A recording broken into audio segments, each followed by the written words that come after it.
content like this is drugs, addiction, and dumb shit. Hey, hey.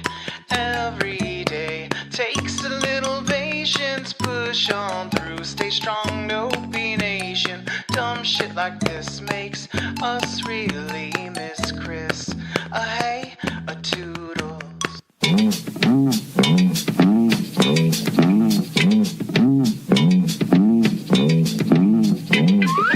Hey, it's time for Dopey.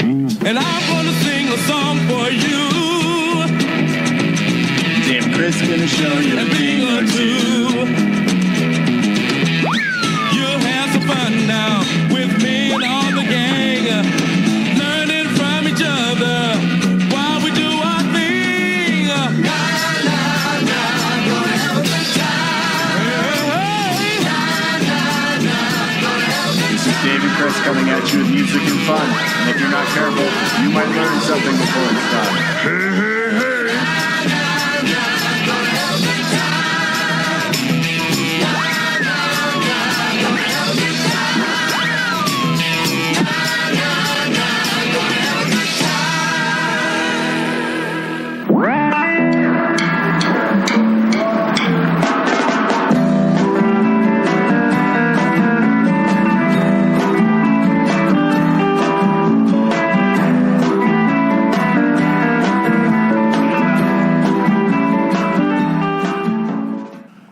Welcome to Dopey, the podcast about drugs, addiction, and dumb shit. And I'm Dave, and I'm here with one of my oldest and dearest friends. If Dave, the guest, a few episodes was my oldest friend because I met him a year before I met you, then Robbie, or Roberto, or Rob, as he is often called, is the next one. So welcome to the show. Thank you very much. And it's like... on Dopey, people call me Dave. In my life, people call me Dave or David. But growing up, everybody called me Davey, and Robbie still does. So if I call you Robbie and you slip and call me Davey, and it's like, that's the deal, right? I wouldn't. The thing is, I only call you Dave, and you only call me Robbie. I think that's all. It's never been any other way. Well, we've tried at times to make allowances, and go a different way or whatever. But before we go, we got to do this. We got to get this out of the way. There's money at stake now. It's very exciting. Dopey is brought to you. This episode of Dopey is brought to you by Aloe Recovery. And my father says you need to know how to spell aloe. So it's spelled A-L-O. Are you happy, Dad? Ruining the fucking podcast. Aloe Recovery. They are a treatment center in Southern California run by Bob Forrest and his friends.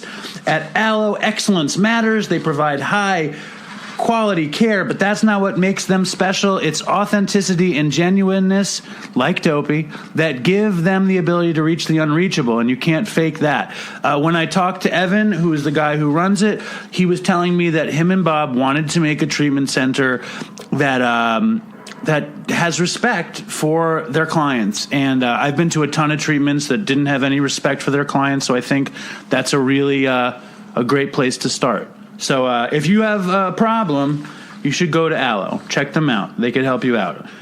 They're Joint Commission accredited. Their doctors are board certified addictionologists. Their clinical director, Dina Mannion, has 3 decades of experience treating addiction and mental health disorders. Seems like they have nice amenities, surfing, horseback riding, sweat lodge, all nice stuff. I have a question. Yes. What about the food at Recovery? Well, this place sounds pretty swanky. I bet you the food at Aloe is pretty good. The places I've been, I've never been to a place that had, I guess Mountainside, the food was okay. But most of the we went to a place. Anyway, let's finish Aloe. Aloe, thank you for supporting the show. If you guys are fucked and in California or want to go to California to get treatment, go to Aloe. Thank you, Aloe. You want to spell it for them? A-L-O, not A-L-O-E, like the aloe vera plant. Not the aloe vera plant, but Aloe. One of the funny stories was years ago, when I was living in Los Angeles and I was fucked, I would go to this free detox there all the time. I would go there many times a year.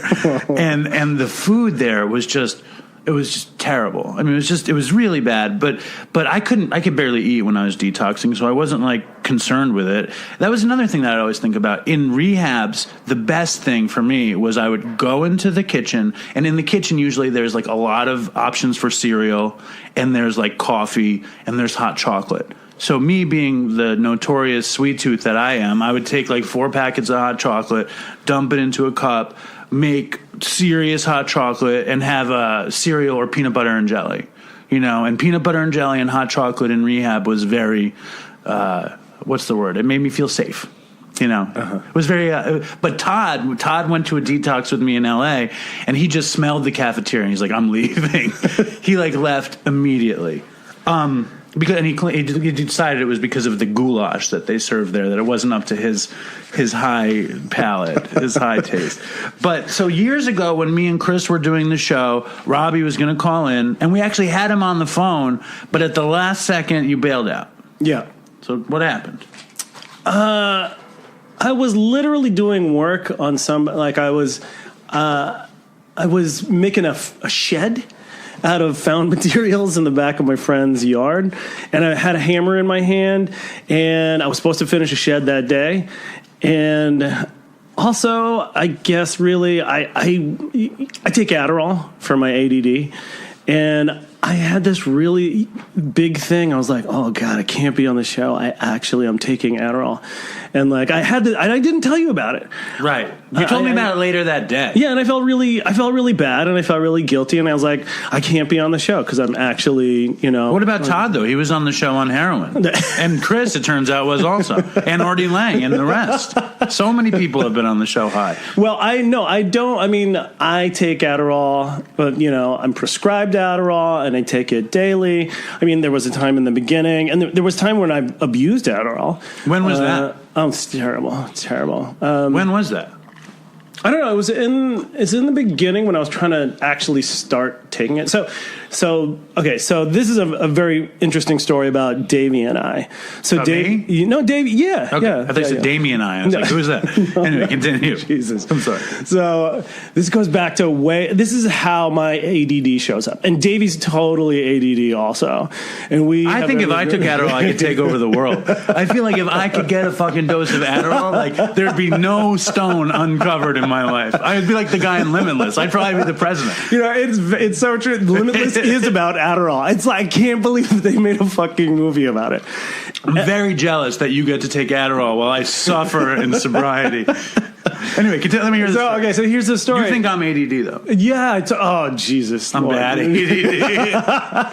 But when I was a kid, I would like fall asleep everywhere. Yes. I was like, this is a classic story. Yes. I mean, I would literally fall asleep anywhere and everywhere, and I can't tell whether or not it was because I didn't have good sleep habits. It turns out I have terrible sleep. Well, also, you go to Robbie's house to sleep over as a kid, and you're like, it's like getting time to go to bed, and you're like, okay, it's time to go to bed, and then you find Robbie like behind the couch asleep, like all nestled up, or like in his mom's bed, or in his sister's bed, or in his aunt's bed. Like it was not a sleep. It was not like a set place to go to sleep every night in your house. No. We had like 9 people in a 3-bedroom house. So but it was shifting numbers always. It wasn't steady 9 people. No. Always changing. Always changing. Numbers, personalities. It was an exciting place though. Very dynamic. So at any rate, I would sleep anywhere. And I was also a space cadet. So one time I ended up getting lost in Chinatown. We were on a field trip. No, you have to. Yeah, I mean, let me set up this story because this story is too good. Now, Robbie and I have been like literally the best of friends since kindergarten. We met in kindergarten. And so this is what Davey does. Literally, Davey's wearing one of those Izod shirts with the big wide stripes, and I just remember him walking up to me, and he looks me in the eye, and he walks from all the way across the room. This is in kindergarten, mind you, in Miss Leibov's class. And I hope Miss Leibov doesn't listen to Dopey. He comes up and he puts out his hand and he says, "Hi, my name is Davey. Let me show you around." And I'm a great host. I'm a great host.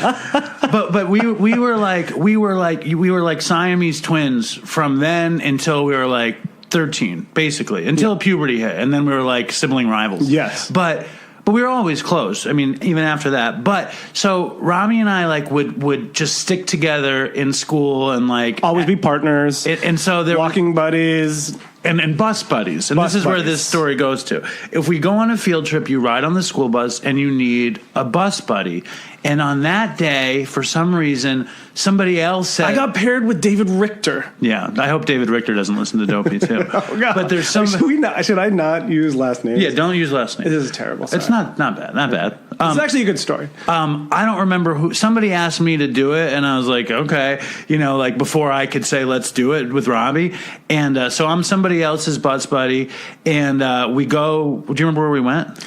No. We probably went to the zoo or the aquarium or the Museum of Natural History or something, and we all get back to our school, and we get off the bus, and I'm like... Where's Robbie? And Robbie didn't get off the bus. And I'm like holding David Richter by his collar. What the fuck? Slapping him. I'm like, what happened to Robbie?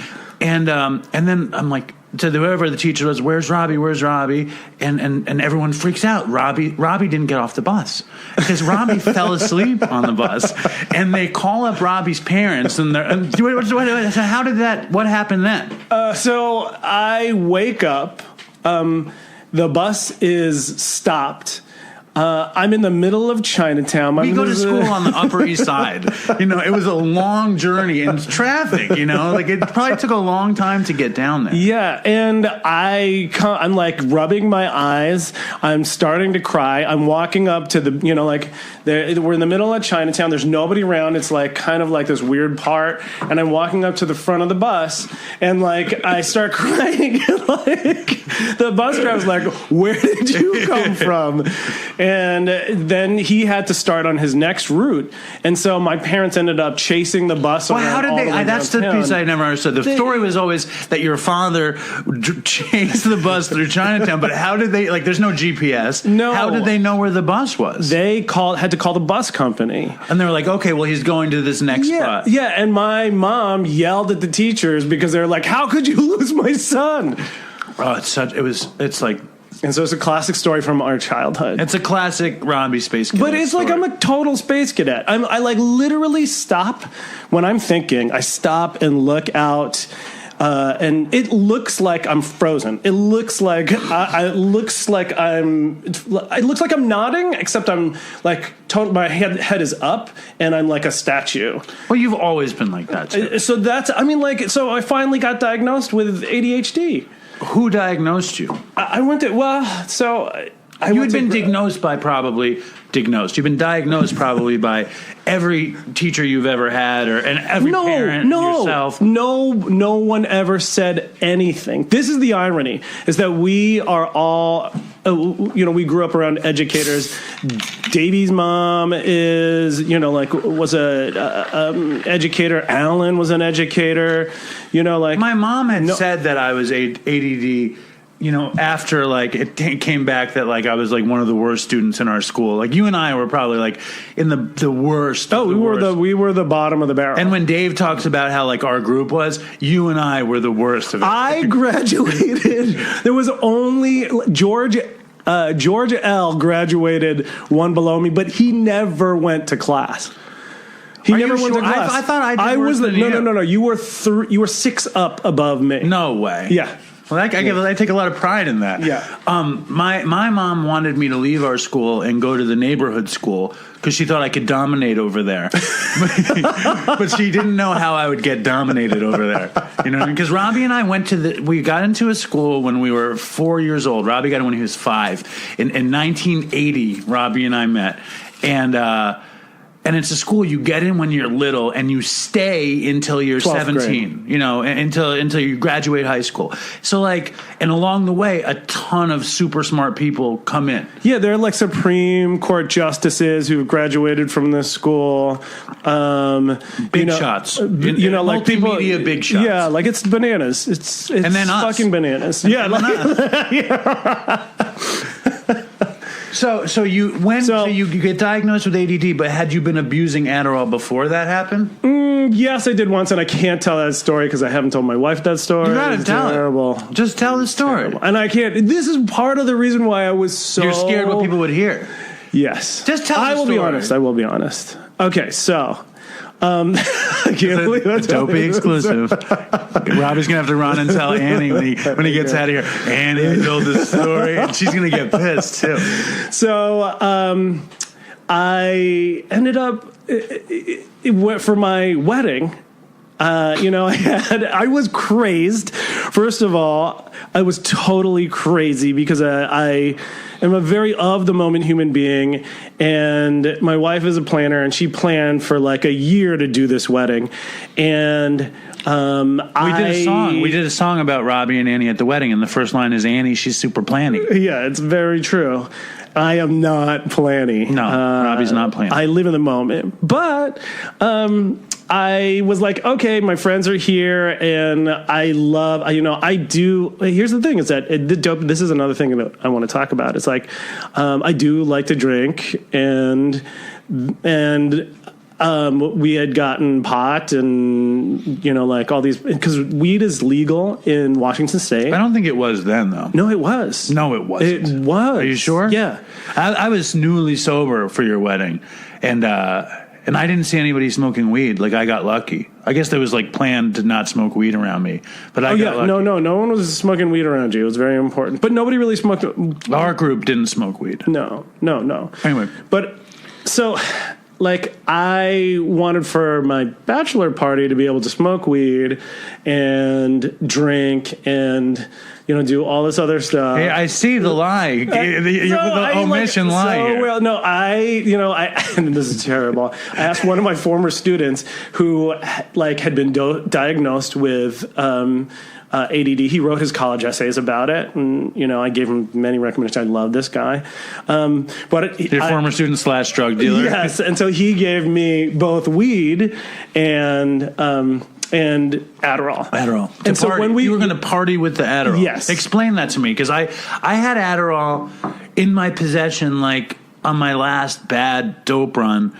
I had this guy who wasn't a dealer. He was this weird guy from Brooklyn who had heroin. And he would always bring me heroin, and he would bring me Suboxone, and then he had Adderall. And I was like, just give me some Adderall too, because I predicted that if I took Adderall, I could run the world. But I don't like speed. So I put it in my drawer and never took it. And then when I got clean, I found it. I never took it. I literally never took it. Anyway, so what does it feel like to party on Adderall? Well, my body had never had it. And So you wanted to take it to just to have some sort of stimulant for the bachelor party. Yes. Was this the party? This was the stripper party, the rape toast party, all that stuff? Yes. Okay. The what toast? Rape toast. I have no... What? That's a secret that I've kept from you. What? Because one of the funniest things, and I hope you find this funny. I hope you find this funny. I'm already not finding it funny at all. Is that when Robbie drinks, he's a little bit insufferable. You're a little bit insufferable. I'm very insufferable. And when he drinks a lot, he's a lot insufferable. Yes. And me and Robbie have gotten into a lot of quarrels when he would drink and I would get high. And lots of them. Yes. Because I also needle him, and I needle his wife. And I'm like a God. dick. You're also a dick. I know, I'm a dick. I know. You're such a dick. I know. Oh, God. You fucking kill me. Anyway, so at the wedding, and I got to the wedding late. But apparently before I got to the wedding, Robbie had made this proclamation one night going out that whenever they go out, there better be lots of toasts in his honor. So whenever people are drinking around him, he demanded toasts. Yes, I demanded some fucking toast, and I was totally drunk when I So when we were writing the song about Robbie and Annie, and I guess one of the lines, the idea was that you raped us with toast. So the original line in the song is, because there was a pig roast. Terrible. terrible. It's hysterical. There was the party. Robbie roasted a pig to serve. So the line was, "We'll have a pig roast," and then Devin said, "We'll make some rape toast," which is so funny. But we changed it. We'll make a big toast. Okay, but it's very funny. It's very funny. It's very funny. Especially, it's all in good fun. Yeah. And everyone loves you. Are you kidding me? It's very funny to be raped by toast. It's very funny. Anyway, so the first time you took Adderall, does this bother you? No. The first time you took Adderall, what was it like? So, I mean, we were drunk. It kind of distills your ego, but it also it's like getting on a train that's going, but not like cocaine. Like cocaine, you feel like, I wrote this because I had done cocaine at your house with Todd, and we'd done it in the afternoon. And I remember what it felt like. It felt like you were on an express train, or maybe like a Coney Island Cyclone. It's like on the track, and it's kind of rickety, and it's like super, and it kind of feels like it's going like so fast that like the train is going to fall off.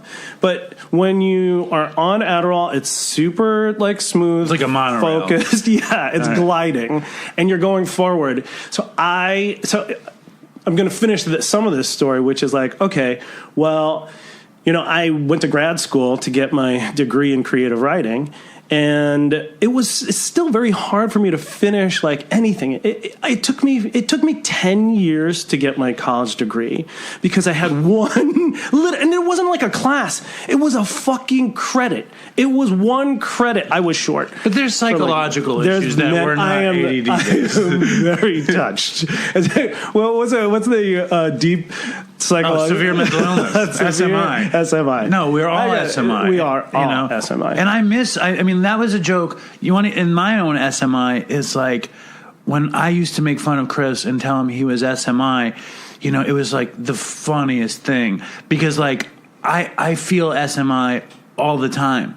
And then at some point we stopped saying it, and we got an email about SMI. And I was so possessive about who came up with what. I had forgot that I came up with it on the show, and I was like, I don't want to talk about that anymore because I was just. Are you serious? Yeah, I'm just crazy. You Bogart, you were like, that's my term? No. I thought that like someone else had come up with it, and I didn't want to revisit it because it wasn't a funny thing that I had made. But it turned out it was a funny thing that I had made. That's how crazy I am. Do you know what I'm saying? You understand what I'm saying? Like, I felt left out of my own joke, like, because I'm so fucking SMI. So anyway, back to SMI. You understand what I'm saying? Yes. Okay. Yes. It's classic me stupidity. So I really I do well with Adderall.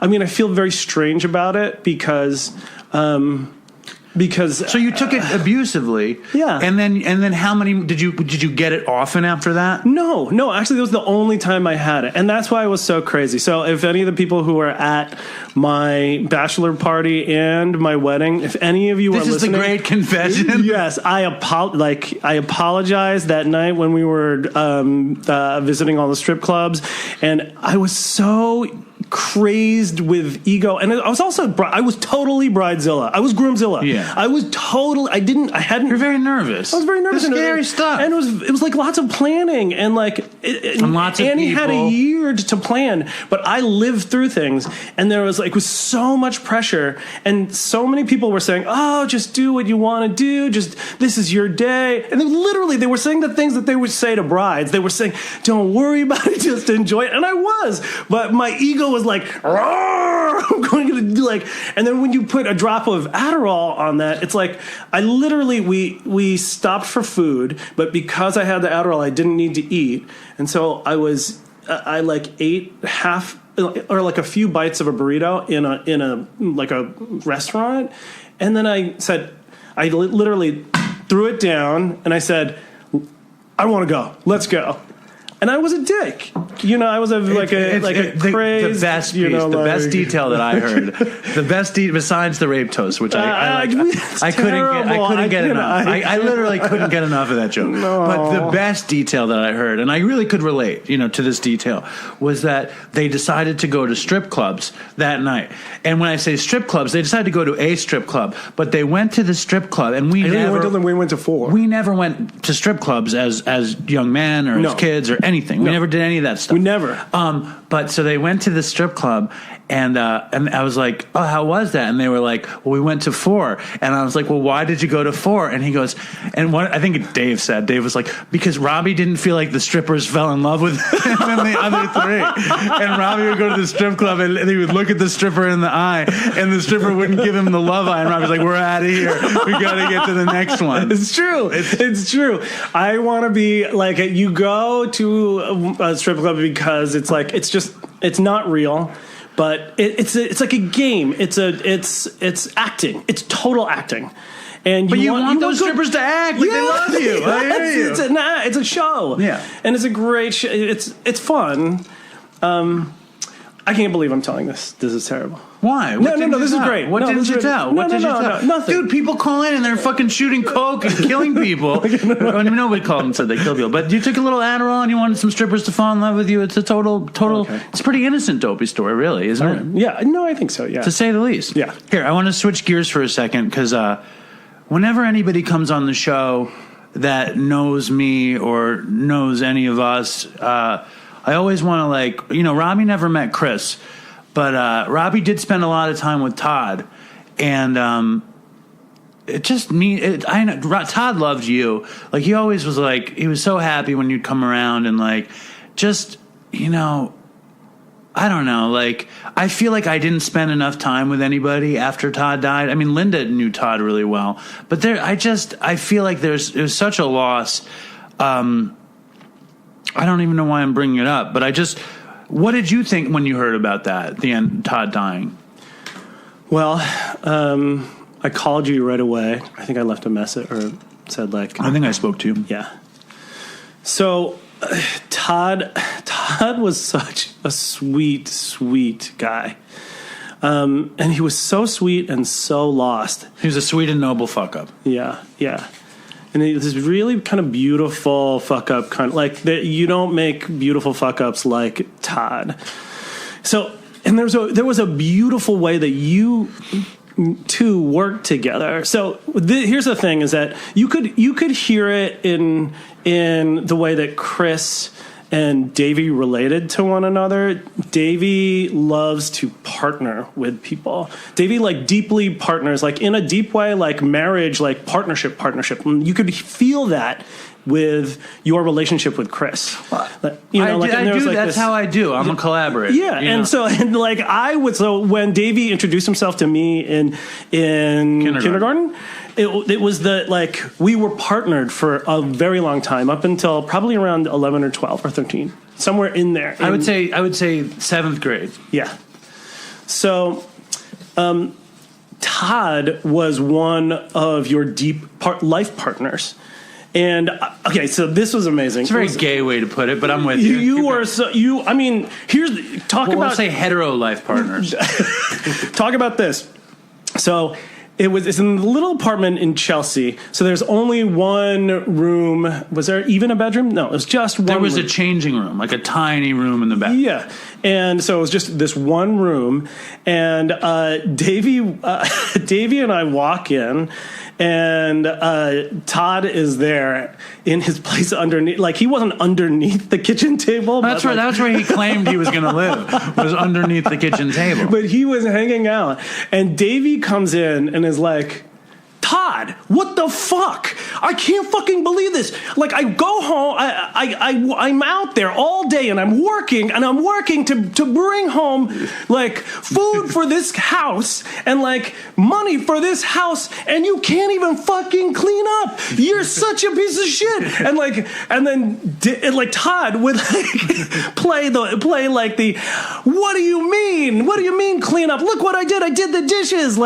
And it was an amazing scene that they would play for each other And they would, every move, every line that they would say to one another was full of joy, and they would amp each other up. So, like, Todd was a one-upper, and he had a way of smiling and leaning in and, like, smiling with his voice and raising his eyebrows. And if you ever see Davey also raises his eyebrows. And so, like, they would raise each other's eyebrows. Like, past our heads. Yeah. Like, and then it also became coupled with drugs, It was like we would do that.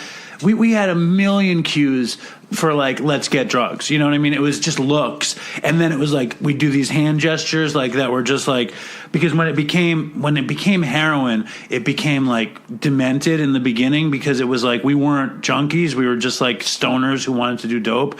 And we would call this guy to come over. So whenever we wanted to get high, we would, like, make a phone with our hands and, like, look at each other with this crazy face and hold the phone up to our head. And, like, it was very, like, this innocent, joyful, mischievous thing that got turned into, like, life-threatening illness. Turned poisonous. Yeah. Well, it killed him. Yeah. This thing that started as this game wound up killing him, And it was very one-upsmanship. Like, you would not back down, and he would not back down. Yeah. Like, both of you, but you would both, like, smile, both with your eyes and with your faces, and you would tell each other... And, like, you would push each other and curse at each other. And, like, I feel like that was the only, like, I think I mostly did drugs by myself, like, in my life, except, when I was in college and stuff, I did drugs with that little group of people, and I did drugs with DK. You're talking about hard drugs? Yeah. But I'm talking about really all drugs. Like, I did them in that little pocket of college to a few years after college where people would get together and get high. But after that, like, I didn't do I did heroin with, like, random people that I knew at the Methadone clinic. I did heroin with random people that I would meet when we copped. Like, I would have little, like, weird friendships there. But I never did drugs. I did drugs alone. You know what I mean? Like, I would do drugs in my house by myself, forever. Like, I wasn't... Jenny, like, when I was with a partner or a girlfriend, like, it was very rare that I did drugs with them, But Todd, I did drugs with, you know what I mean? Like, and he was, like, the only person that I did drugs like that with. And which is why, like, when Chris and I started doing Dopey, like, it was very important that Todd be on the show. Like, I wanted Todd to get clean so badly because it would be so funny to have him clean on the show because he's just so fucking funny.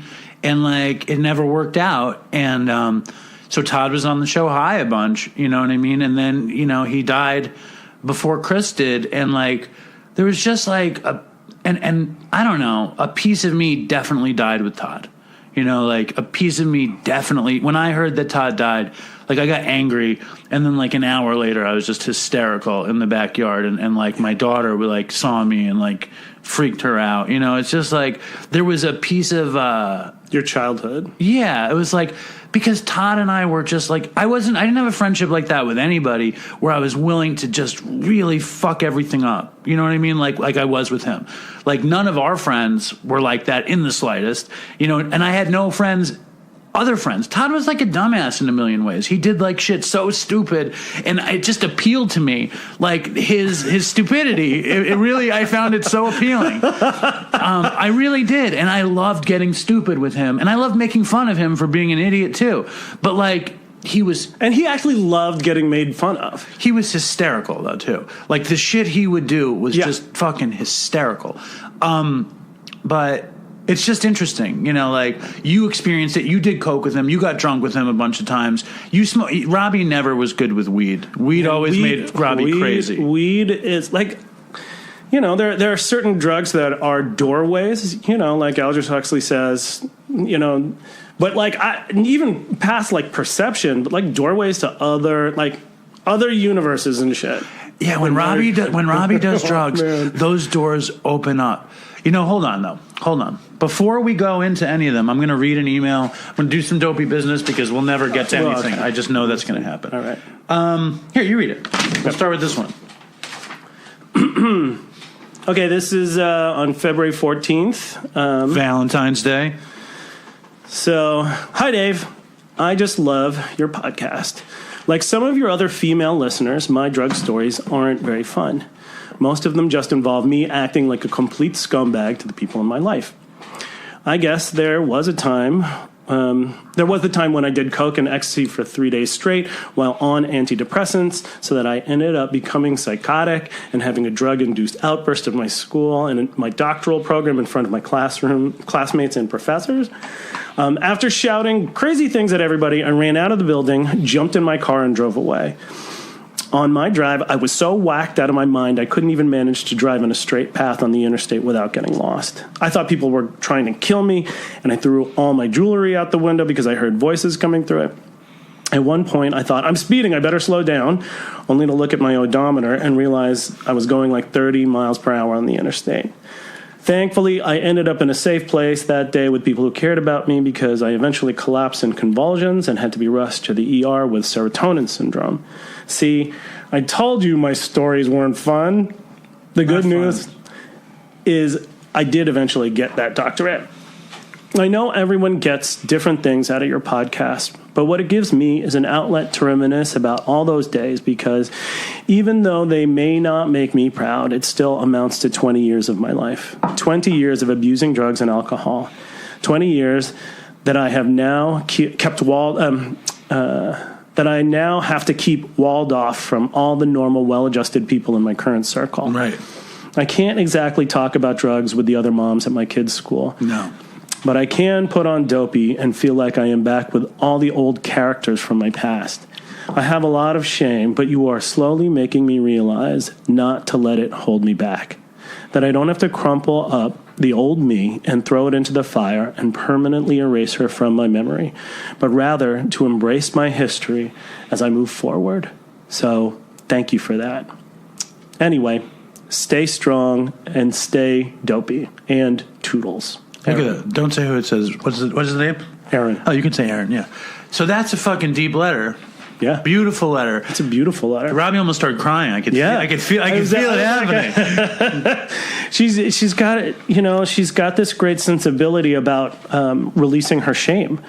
Like, that's one thing that Dopey does. It allows people to be who they are, and it respects them, and it doesn't judge them.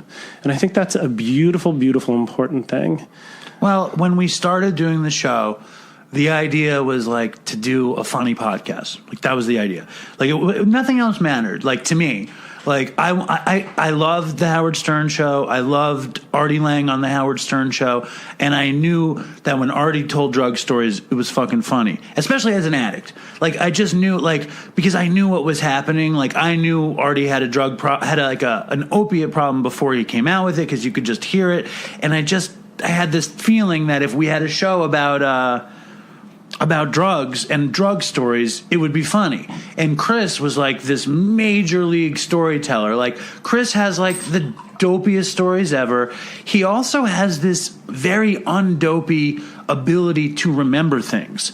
Like, he could remember things that like he would tell stories where he was in a blackout, but he could remember every detail. Like, and that's just a fucking like crazy ability, and I wanted to take advantage of it, and I wanted to showcase it. We'll say take advantage of it. Sounds so sordid.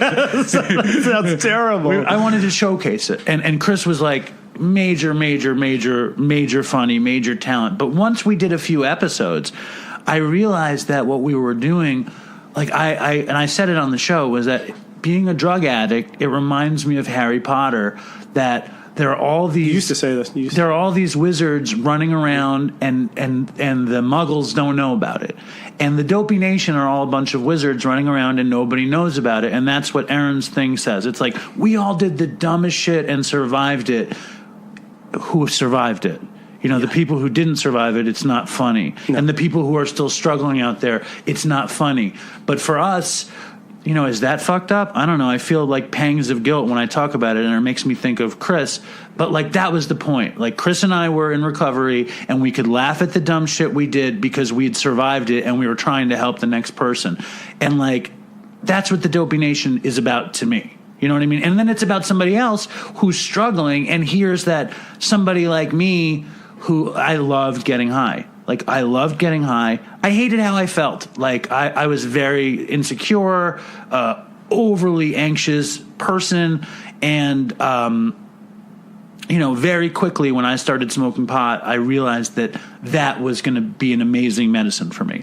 Like, when I started smoking pot, I realized that I love to get stoned, and I wanted to be stoned always, and I was stoned always. You know what I mean? As soon as I started smoking pot, like in college, I didn't stop smoking pot until I was 40. And then as pills and heroin, cocaine, I didn't like because I'm so fucking fast inside naturally that I'm like, what am I taking cocaine for? I didn't go faster. I felt the cocaine inside me was slower. Like, I was like, I don't like this feeling. But with heroin, I was like, this is fucking perfect. I don't have to feel pain. I don't have to worry. I don't have to give a fuck about anything. Right. And I was like, and I was also at a successful moment in my life when my addiction started. I was a producer and a host on a TV show, and I was like, in my mind, I was the man. I was like, I'm like fucking Lou Reed, But I wasn't. I was like this bullshit producer at this tiny place. But in my head, I was very important and very, like, I thought I was like Miles Davis and John Lennon. That's really what I thought, And it took me about, and those guys couldn't survive heroin. You know what I mean? So, like, I don't know what the fuck I was thinking. But well, this is okay. So this is a story that I've told you that I remember telling you. I think I was on the phone with you one day. It was after the time when you had fallen through the glass, like fallen onto the either the glass table or the bong or something like that. Yeah. Because you were having like I had a major seizure and I fell out of my loft. Yeah. Onto the glass bong on the table. That was the story. Yeah. I still have like chunks of me that are not in me anymore. I remember though in those moments and in those days where I was just like, oh, Davey's gonna die. Davies, and I had to actually let go of you in this really like sad, and it was a really sad way. I actually don't know if I made you a little like wooden box with a Buddha. No, it was actually with a spaceman in it. Like I just thought of this, it was just like this black box with this blue rim, and then I had we pasted a spaceman, and it was almost like a little ceremonial coffin. That was what you made me? Was that your plan? No, I didn't. I've never given it to you, but you could, I could give it to you, but it's like it reminded me of Major Tom, sure. Like floating away in the tin can. Yes, and it just. But I had to let go of you because I thought that you were going to go. And it was so sad. But I still was with you, and I still, loved you, and I loved you then. But I just had to – there was a part of me that knew you – You thought I was going to die. Yeah. And a bunch of you thought I was going to die. Was that, discussed? No. No. But, I mean, I don't think that we could cop – to that in a way. We couldn't square with that. But there were times when because I couldn't it was also after the time you're like, I'm gonna go shoot dope, and you started to put the tourniquet on, and I was like, what the fuck are you doing? I don't want to see that. And I said, if you're gonna, because I never judged you, but I was like, I don't want to see that. I don't want to be involved with that. Go into the other room. That's it was terrible to me. And then that's when after those moments, I had to let you go. But here's the thing that I want to say to you is that's an unfortunate story. Sorry, but I always said that if there was anybody who could live through that, it is you, because you are so smart, you are so cagey, you are so. I said that you are Odysseus. You tied yourself to the mast. You I went to see the monsters. Yeah. And you heard them singing because you wanted to hear them sing.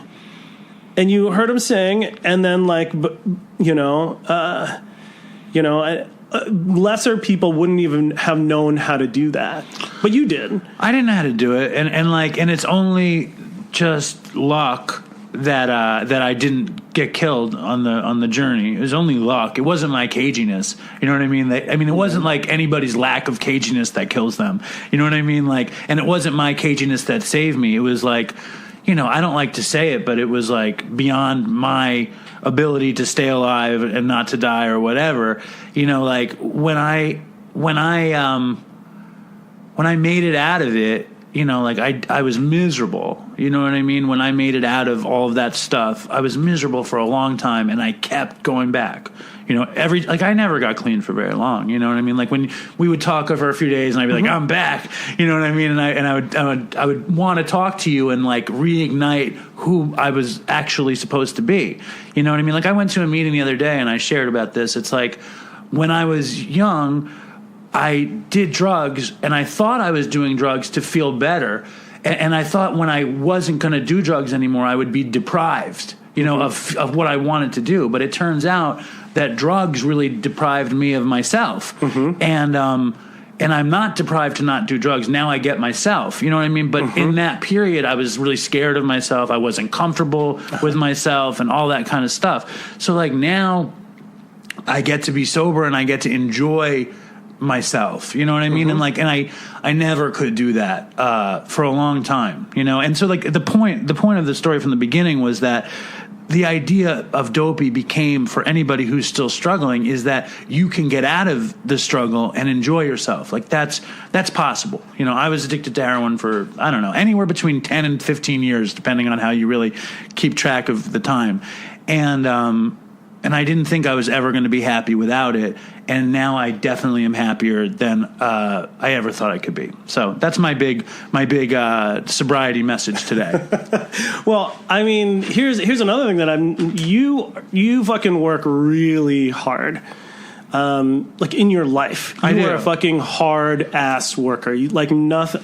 And you were working hard at being a drug addict. Yeah. You worked hard at being a drug addict. I did. But I think most drug addicts have to. No, that's what I'm saying. It's but here's the thing is that you turned it around and worked hard at sobriety, you hard at recovery, and you lived into the life that you really wanted. So that whole story, one thing, the magic about your story is when it came up when I was listening to Linda, and Linda was like, no, like she was like, you were like, and you were single-mindedly were like, I am going to like get Linda back, and you made that like this deep mission. This raison d'etre, this like fucking reason for being. And, like Eli Wiesel, who wrote the book Night, he was like, you can't live through the Holocaust without having a reason to like all the people who didn't have reasons, they would die. But I didn't, just to be totally honest and truthful, I did it not to get Linda back. I did it because I was so scared of being not a father. Yes. Like the idea of not being a father, not being able to see Nora when I wanted to, not be able to have her see me all fucked up. Like that was anathema to me. Yeah. And then my lazy brain, because I'm a hard worker, but I'm also very lazy. And my lazy brain said, well, do I want to get a new family, or do I just want to fucking fix my old one so I don't have to have two fucking families? It just seemed like a bad idea. It seemed not economically sound. And Linda wasn't into it forever. And I was like, and I would say to her, Lynn, it's like, what's the difference if it's me or somebody else? I mean, we're all basically the same. So why don't you just pick me, and we don't have to worry about some other dude and some other fucking kids and another woman and all this stuff. And she ignored that. And then I was like, I guess it's not going to happen. You know what I mean? But I said, but I have to get my shit together. And that's no reason to get your shit together. I tried to get my shit together infinite times. Yeah. But this time, the real thing that changed in me was I was so desperate to hold on to the weed. It was like, and here I am on the phone with Linda, so desperate to hold on to the weed that I had started taking benzos again, which I loved. It's like, if you really had to boil down a drug of choice for me now, if I took heroin, I'd be vomiting the whole time. Last time I took heroin, it was a terrible experience because I hadn't done it for years. I'm sure I told you that story. I've told this story on the show a million times where I was dating somebody who would bring me pills, and she would bring me benzos, and she would bring me painkillers, opiates, Percocet, Vicodin, whatever, and she'd bring me cookies and ice cream and stuff, and it was really fun. And I would take Did you meet her on Tinder? Like, did you? No, I met her on a different dating website. And I would see her like once a month. Wait, have you ever told the story of like what you would do? Like, no. You definitely have to tell that story. Which story? The hand on hand? Yeah, the hand on hand. Me and Chris used to talk about hand on hand. So fucking. What was I going to say? I don't know, So once a month, she would come down and we would like hang out, and she'd bring me like a handful of pills, and I would take the pills for a few days, and then she would leave, and this was happening for many months, and we're talking about like 6 years ago or something, I started taking. She would bring Klonopins and Xanax, and she'd bring Percocets and Vicodins. And I started to take just the Percocets, and I would take them all at once. And if you're a dope fiend, if you haven't done dope in a long time, Percocet, it hits you, and you're like, it kind of wets your whistle, like for heroin. And you're like, I was just like, I kind of want to feel dope again, And it was like Christmas, I want to say between 5 and 7 years ago. I don't know. Maybe at this point, maybe it was 7 years ago. I don't know. I was at work. And I called up my old drug dealer, my old dope dealer, who Todd was like best friends with. Todd would like hang out at his house with his kids and like play video games with them. And I was like, dude, I need some dope, but I'm not going over there to cop. He lived in like public housing, like above a methadone clinic. I don't want to deal with all that stuff. I was like, I'll pay for cab fare. I'll buy whatever you want. Bring me needles, you know what I mean? And he's this Dominican guy with not like a real tooth in his head, all like grilled, crazy. He had rings on every fucking finger, and when he'd fist bump you, it would hurt really bad. And he comes to my house, and he's like, listen, he's like, you have to buy the whole bundle. And I was like, all right, whatever. And I gave him $100. I gave him $100. He sold me the bundle for $70. I gave him $20 for the cab fare. I think I gave him $5 for the needle. I was just like, I didn't care. I had money. I was like, I'll pay for it, whatever. And he pulls out a pistol in my apartment, and he's like, oh yeah, people are fucking with me. And he puts it on the table, and I'm like, oh man, what am I getting to? And so I put. You were alone by this point? You were like, in your house alone? I was living on East Broadway. Uh-huh. It was the second apartment. Remember I lived on Grand Street, and then I moved across the street. I don't think when we did that song where we did all those songs, we did yeah. So I'm there, and he pulls out this dope. If you get caught between the moon and... It was amazing. One of the best moments of my life is that video. Seriously. So I shot a bag, and I was like, this shit is garbage, man. I was like, this is no good. I hadn't even done dope in a long time. And he goes, all right, well. And I go, I'm gonna shoot 2 more. And I put 2 more bags in the spoon, and I shot the 2 other bags. And I was like, and I got fucked up. You know what I mean? Like, I should have waited for the first one to hit me or whatever. I don't know. I got way fucked up, and I just started throwing up, and I was up all night. And I felt like I was being raped by the devil, because it was not like a fun time. Mm. It was just like sick, and it was too strong. Like, dope is like, if you don't do dope, it's like really strong. You feel like there's this thing inside of you pushing to get out. Like, it was just very uncomfortable. And that was the last time I did it, and it was not pleasurable. And I remember being like, that's cool that heroin isn't pleasurable for me at this point. And I remember the first time I had to condition myself to do dope.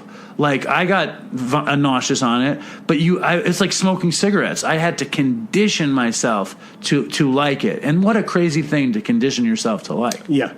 And all of this stuff, I want you to it's like conditioning yourself to drink. Exactly. That's terrible. Tell that story. Oh, no. So we were at camp. This is Davey's first time drinking. He'd never really drank before. So, I had drank No, tell the whole Trail's End thing. Yeah, well, I drank some wine coolers or whatever, and Davey had never really drank at all. And so How old were we? 15, 16? Yeah, this was the end of 10th grade, 11th grade? No, it must have been 9th grade, the summer of 9th grade. I still have that shirt. Yeah. By the way, fuck you, Trails End Camp. You people are so fucking hustlers and like. I hope Trails End Camp doesn't listen to Dopey. Jeez. Rob Gallucci, pardon my French. I don't know who that is. That's the guy. Oh man, he was one of the, like, you rolled up on him like when you were delivering weed, and you were like, "Oh, hey, you're Rob," and like he was one of the guys from one of the waiters. Yeah, one of the waiters who was like a senior. He was essentially a senior like camper that was like waiting alongside us. And they would pay everybody money, but like they would only pay money to people who like would check off these certain things, and they wouldn't. It was a hustle, so they essentially docked pay if you didn't do something. Like what? Like there was this big rubric where they would check off these things, and so they would pay their senior like campers to be there. And they didn't pay us. And it was terrible. So we worked for a summer, and this was the end of the summer, and like so. Before you even say this, I want to say this. My whole childhood, I was forced to go to summer camp where my parents worked, and but you loved it. No, I did not. You loved Camp Merrimack. I didn't. I didn't. You would say all these wonderful things. I think I was just got hustling. Everyone. You got to go. Wait, what are you gonna do? What's going on? We're just talking about Merrimack. I didn't love it. Here, we'll just say hello and goodbye then. I have to go to work. I mean, these two characters are busy doing nothing here, but I have to go to work. I've known Alan for most of my life. He is one of the most caring, loving, funny human beings. I just wanted to say something good. If you love Alan, and you should be right to love Alan. Now, you got to do something. You should have told me you had to go. What do you have to say about the show? Today's show? No. Have you been listening to this? Yeah, I was not happy with that last story. Which one? With heroin. The heroin. No, that's awful. I've told you that story. It's awful. Well, no. Why don't you talk about last week's show with Jamie Lee Curtis and Sam? Oh, that was great. She was terrific. Jamie Lee Curtis was on the show? You obviously don't listen to the show. Are you serious? He's obviously not a member of the Dopey Nation. I listen, but I don't. Jamie Lee Curtis is on the It's weird. She was great. Absolutely great. She called in? Yeah, she called in. That's amazing. All right, that's like you want to read the negative Jamie Lee Curtis email? Let's do that. No, I'm not reading that. I love negative emails. Well, they're my favorite. I don't have my glasses on. That's what you wanted to say and say goodbye. Do your thing. Oh, stay strong, Dopey Nation. That's it? All right. And yes, that's it. All right, goodbye. You don't say toodles for Chris? Fucking shit. I don't say toodles. No, toodles for Chris. You don't like toodles? I appreciate that. All right. This is an email from a woman who named Nora, spelled with Bye, an H. Alan. Okay, you want to hear that before you go? Hey, Dave. My name is Nora, and I'm an OMG gimme addict. Oh, my God, gimme addict. Oh, my God, gimme. Oh, my God, gimme. Do you know what is that? No, oh, my God, gimme. It's a thing? I have no idea what that is. With a few years of sobriety here and there. Just my 2 cents on how the podcast is going. Chris was right that the best guests are normal addicts. Stop with the finding the celebrities, although if you could get Robert Downey Jr. on, I'd listen.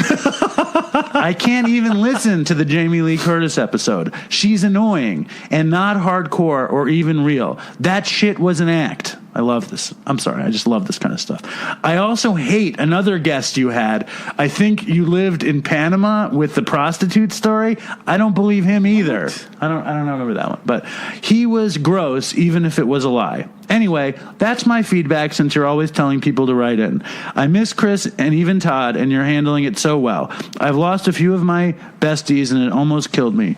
It's a good thing you're not using. Drugs seem to elongate the pain of losing those we love, although much of that elongation is cloudy. I hate addiction for the people I've lost and the suffering it causes, but it still doesn't stop me. Peace out and stay strong. What do you think?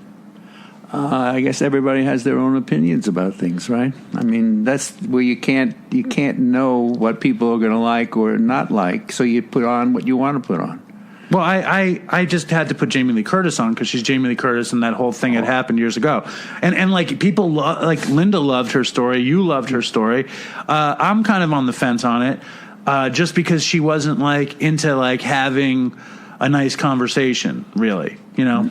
I thought she was very moving and very real and very honest. Well, we're very, you know, I'm very grateful that she came on, and I thought it was cool that she came on. I just love criticism like that. And speaking of criticism like that, where's your criticism? Don't you? You have criticism.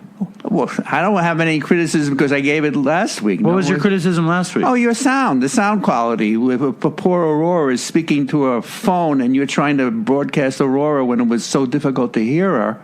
That was legitimate criticism, no? And you holding the microphone backwards and upside down, and me commenting, and you telling me I'm ruining the show by telling you to improve it. I mean, come on.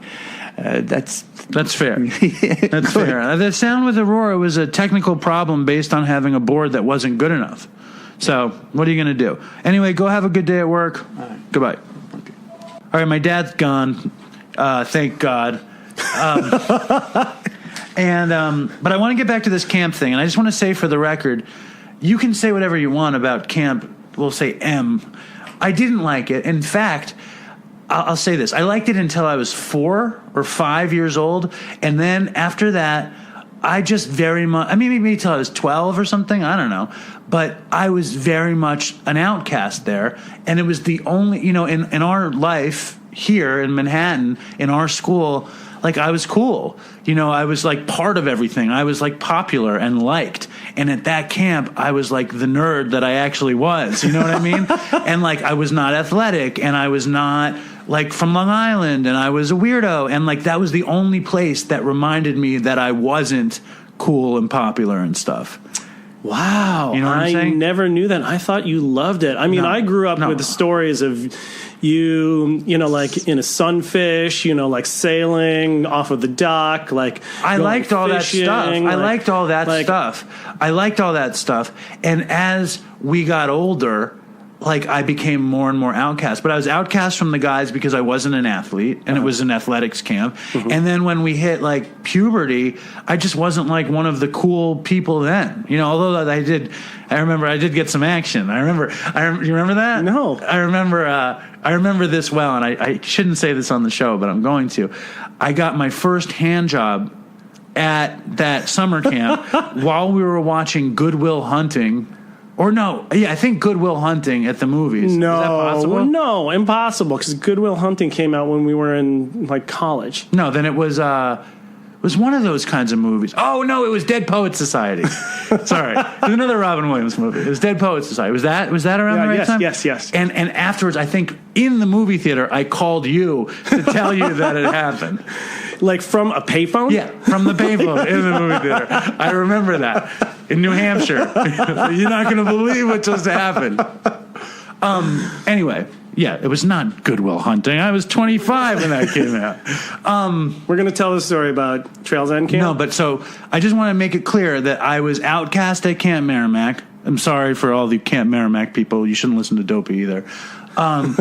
And then my parents needed to send me away. You got to enjoy the city in the summer forever, and I was super jealous of that. What are you talking about? I remember like an entire summer when I just stayed home watching Reading Rainbow, because my parents didn't do anything until Lightsey wasn't around to like take me around and like do amazing stuff. I would go to Robbie's at the end of June, and him and his sister would be lying on the couches arguing about what movie to go to get out of the heat. Yeah, you know, I remember that. But I always thought that was so cool. You know what I mean? Anyway, so that summer, like I finally convinced my parents I didn't want to go back to the other camp in New Hampshire, Merrimack, and somehow somebody sprung fucking Trails End on us. Yeah, and it was they came over to here. Yeah, to this house. And they showed to woo us. They showed this like slide show of Trails End and how good it was, and where you would be a camper / waiter. We were camper waiters. We weren't very much campers though. All I remember was waitering. No, we got to like we had like an hour to go out and like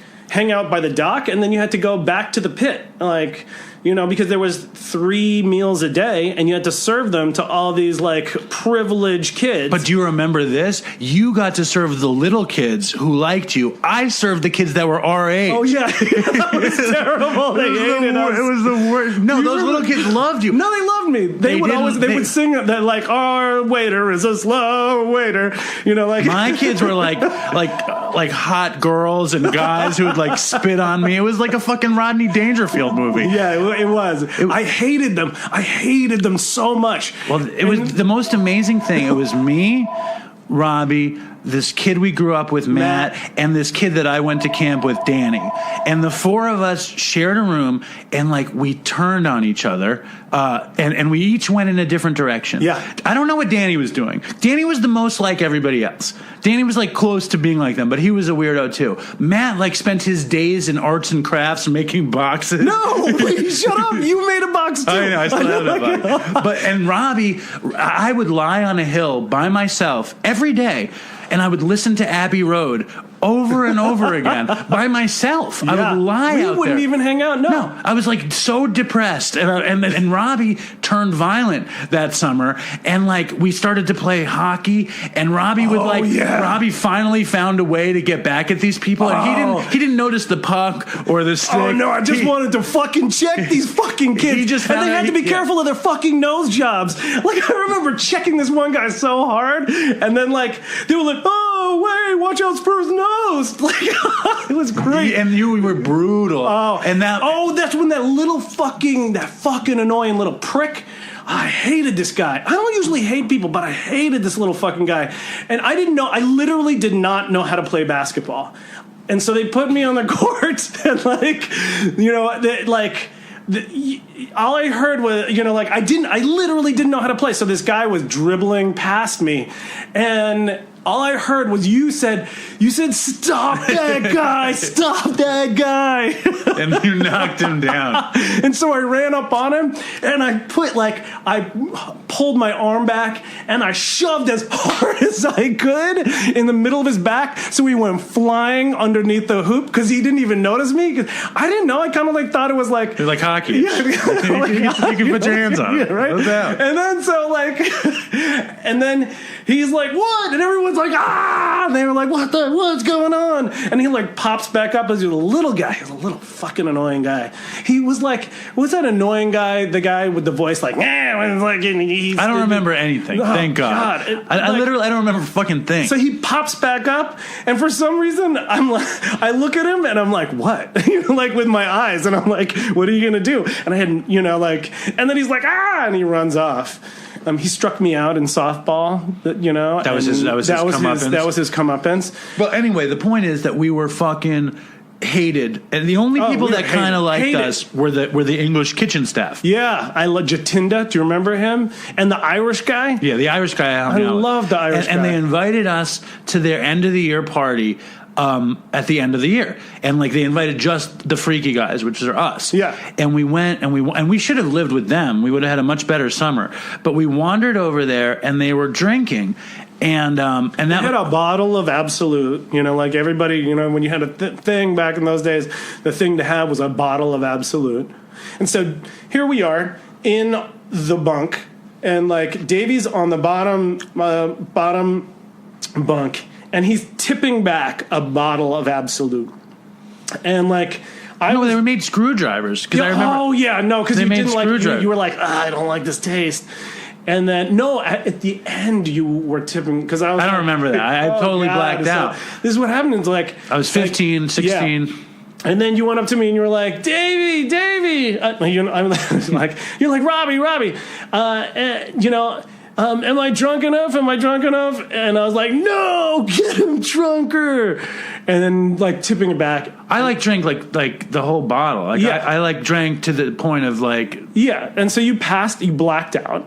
And so the craziest thing was that Alan drove us home the next day. I thought we took a bus back. No, Alan drove us home. And then you were turned green. And you were like, I'm not feeling well, Dad. And as soon as you got out of the car, you puked. I can't believe that you held it together. Oh, we might have taken a bus. We took a bus. It was driving from the bus back to here. But the thing that I remember is that we're in the English people's cabin or whatever the hell it was, and it's a party. Like, it was a party, and I'm drinking literal glass after glass of Screwdriver, and then I don't remember anything. And I remember in our quarters, you're holding me up in the shower, and I'm in my underwear, and I'm just vomiting, and I can't stop vomiting. And you saved my life. I would have died. Yeah, we had to roll you over. Like, we had to roll you over because. I was just, and I even remember the pattern on my boxers. I was wearing these orange boxers with lightning bolt things on them. I remember that. Wow. And I'm just vomiting and vomiting and vomiting. Oh, and that was tough. So the second that I go to 12-step and I say that I'm an alcoholic, and I never drank, but the second the alcohol touched me, I just didn't stop drinking. You remember? After that, I barely ever drank again. No, you never drank. Well, I just hated the taste of alcohol, and I like being drunk. I like being fucked up, but I hated the alcohol. Do you know what I mean? So when I found drugs, I was like, I don't have to worry about drinking anymore. Yeah. Because I was like, alcoholics say they have an allergy to alcohol and they break out in handcuffs. That's the expression. But I'm actually allergic to alcohol. I get sick. Yeah. And so I needed drugs. Yeah. But I find that story to be this weird piece of my addict story. Yeah. That kind of it knocked you down one path instead of going down another path. Basically. So there's the thing, so I do have a question for the Dopey Nation, because there have been points where I was, drinking really heavily, so I've stopped that since. But you drink casually. I drink casually now. Every day. I casually drink every day, a lot. There's moments in which, I'll have a beer a night. But not as of late, and I can, it goes on and off, but there were moments, I got a DUI. I could have had 2 DUIs, when I went to school in Washington State, into this very liberal school, and the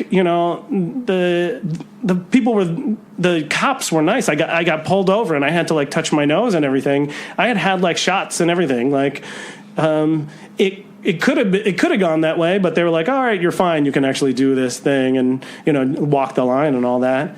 But I was pulled over for another DUI because I was swinging, and I would drive drunk. You're swinging the car left and right along the road. I almost hit a raccoon. I remember this. I want you to tell the story of the mushrooms. Oh, God. No, I'm going to save that for another day. Why? I love that story. I know, because I can't tell it right. I don't. Why? Because I have that story down pat. It feels right the way so I'm a poet, okay? So, I write things. And if you couldn't tell, Robbie's a poet.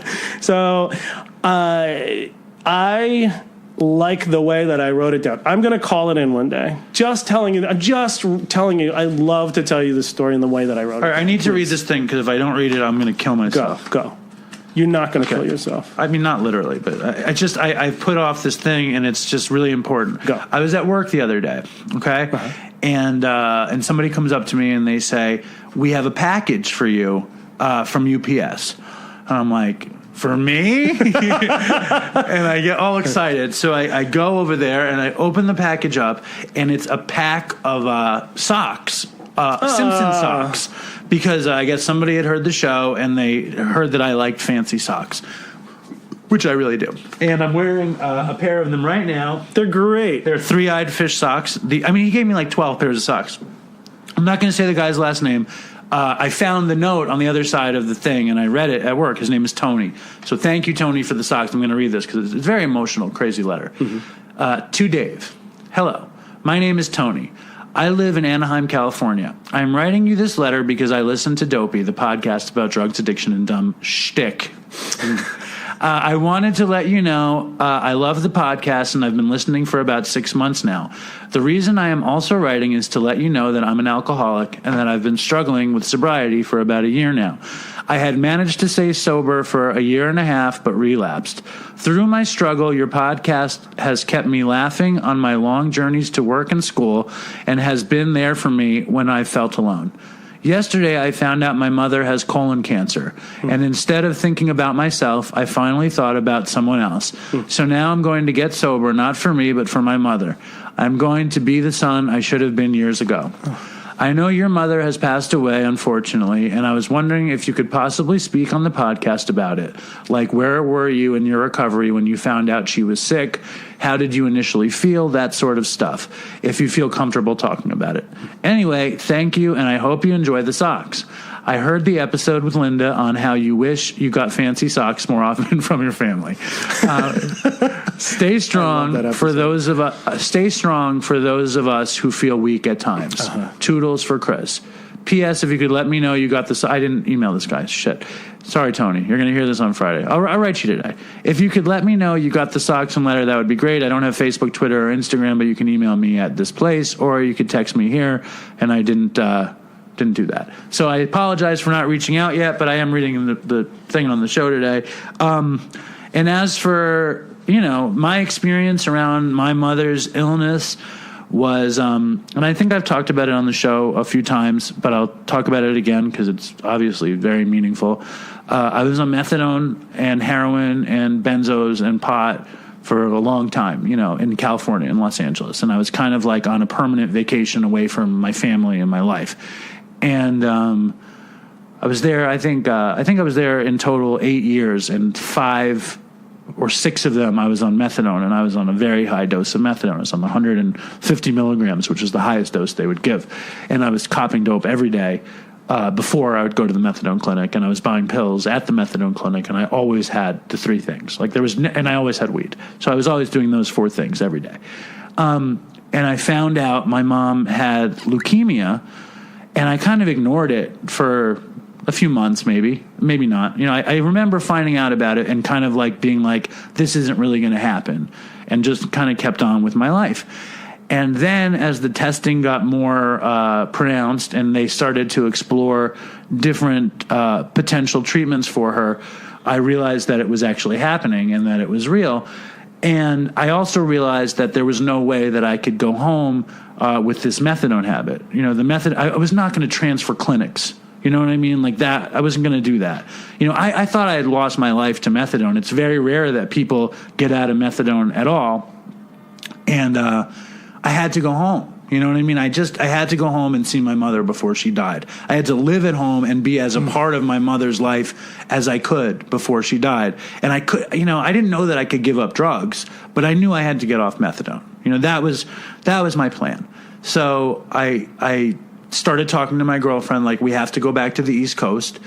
And I didn't want to come back to New York because it just felt like a lot of pressure. And like, as soon as we would get back, I would need to compete and I would need to do something. You know how I am. Like, I would want to be in TV or do this or do that or whatever. I wanted to go someplace where there wasn't going to be any pressure. I could get a job bagging groceries or something.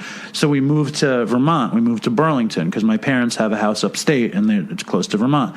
So we moved to Burlington. I got off methadone a milligram at a time.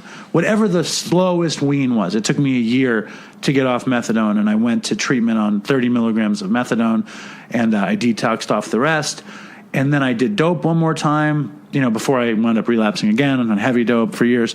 But this is when I left California. I did dope one more time. It's a little dopey story. I'll just include it. I bought all this dope, and I came home, and I draw it up in a needle.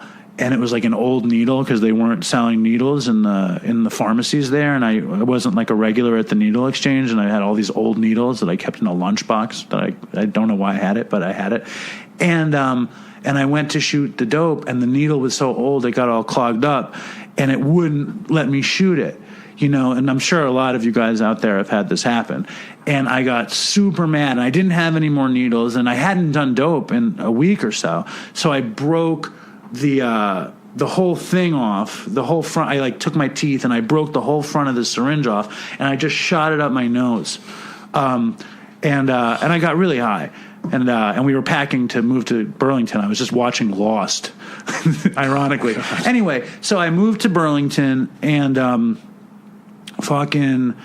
I spent a bunch of time with my mom, and I was smoking weed, but I wasn't taking any drugs. I wasn't taking heroin or pills or methadone. And I remember sitting with her at their house upstate, and she told me that she was going to die, and I believed her. You know what I mean? And I was just kind of like in the wake of coming off all these drugs. I was kind of like, very matter of fact, like this was going to happen. And she died, I don't know, 3 months later. And I didn't get clean for her. I got off methadone to come home, but I didn't get clean. I still smoked weed. And after she died, I stole a bottle of Percocets that was hers, and I loved it, I remember though, when she died, I felt nothing. But again, I went to the payphone and I called you, and the second I told you she died, I died, and I wept and wept and wept on the phone. Now, I don't know if I'm really speaking to Tony's story. Am I? What else do I have to say in terms of Tony's story? Am I leaving anything out here? No, just how did you... I think that the point is that in my experience, you can't get clean for anybody else. I was lucky enough to be able to be with my mother for a few months before she died, and it meant a lot to me, and it meant a lot to her. We went to Tanglewood, we picked blueberries, I got to not be a dick, which was the number one thing that I got to do, was to not be a dick to her and not be a dick to my dad in front of her and not be a dick to my sister. Because I was such a dick when I was on drugs. I was so angry and so mean all the time. So I got to be a nice person for my mother, and I would recommend that you do the same. You just, try to make the most of her time. It's very hard to get clean for anybody else. I mean, maybe I got clean for Nora in the end, but I think I didn't. I think I got clean for myself. I think I got clean because I couldn't live with being like that. Yeah. So Tony, I appreciate this letter. I really appreciate the socks. I think they're fucking great. And I love that, that you like the show. Get clean for yourself. And if you can get clean for your mom, get clean for her. I just could never get clean for anybody else. Mm-hmm. Do you think that... That really says it all. That covers it. Yeah. You don't want to tell the fucking... I want to tell the story about, my problems with alcohol. So, and I've never told you this story, so this is a new one. So, I was in the slam poetry scene and the spoken word scene in the early 2000s. In Seattle. And it was this club called the Sit and Spin, which was a laundry place and a pizza place. And the pizza place had games, like board games, all over the walls and all over, you could play games. And in the back, there was this little back room that had this amazing music venue and a bar. And so this is the first place that I'd ever gone to see live poetry, and it was amazing, especially back in the early 2000s when it just didn't know, the genre didn't even know what it was yet. It was just kind of figuring out what it was. And so there's all these different kind of poetic styles that were coming through, and I just loved it. One of the things that would happen was that you could get free drink tickets, and I made friends with the door guys and the whole crew out there, and I would just be drinking for free. And I became part of the family, Slam family, and I ended up really just, flowing in and doing really well. So that kind of became my venue for doing a lot of my poetic work. I started helping host. So there was this moment when this one night I'm walking to the Slam, and this guy, now, if you've ever seen the show Spencer for Hire, So there's this man. I don't think I've seen it, but I know. Okay, so Benjamin Sisko from like Deep Space Nine. Yeah. Okay, so like a very well put together. It wasn't him, though. No, it wasn't. But like charismatic, tall, like regal black man in like a like an ankle length butter soft black leather coat and with like one of those caps on. One of those like round hats. Yeah, exactly. like a Muslim kufi. Exactly, like a kufi, exactly. And he's walking down the street, and behind him, leather kufi. Yes. Okay. No. Yes, a leather kufi, exactly. And so behind him is this younger woman, and she looks like Pam Grier. She looks like Foxy Brown. Okay. Like, and this other guy who's kind of much more like, current, like of that day, like, street baggy jeans with a nice, like, and they're walking the three of them are walking up to the venue, and I was like, whoa, I think they're going to the Slam. And like, I was like, cool. And so later, I do my thing, and he gets on later, and his voice is mellifluous. It is like this like compelling voice. I mean, I'm going to try to do it. So it's like, hello. My name is Lord Byron. And it's like he announced himself as Lord Byron. And so and so he starts doing it. And like, it turns out that he was doing this deep magic. Like, and if you've ever read this book, Mumbo Jumbo, he was doing Mumbo Jumbo. He was like, you couldn't. What is that? It's like this way of speaking where like language twists in on itself, and it's deeply African American vernacular. And like, you would have to literally lean in to kind of hear what he was saying and figure out what he was saying, because you couldn't understand everything, but like everything that he would say was deeply compelling. And the whole family was were grifters, like total grifters. So they land in the scene, and a friend of ours, Gabrielle, she rolls through timeout. Yeah, I can't have that phone ring through this story. So back to it. Grifters with Gabrielle. Okay, so Gabrielle. Who is Gabrielle? She was one of the people who was running the Slam. Okay. She says, "Oh, hey, I gave Lord Byron your number," and so I get this call, and it's like, "Hello, I saw you at the Slam, and I want to let you know that I believe in your talent, and people are talking shit behind your back. Why don't you everything you want to hear and everything you don't? A black man that believes in your talent, and everyone's talking behind your back. It was amazing. Can't get better or worse at the same time. So we go out and meet at this place. What else does he say? Oh, well, no. He's like, why don't you meet me at the Brass Pig? And I'm like, okay. Where and when, Lord Byron?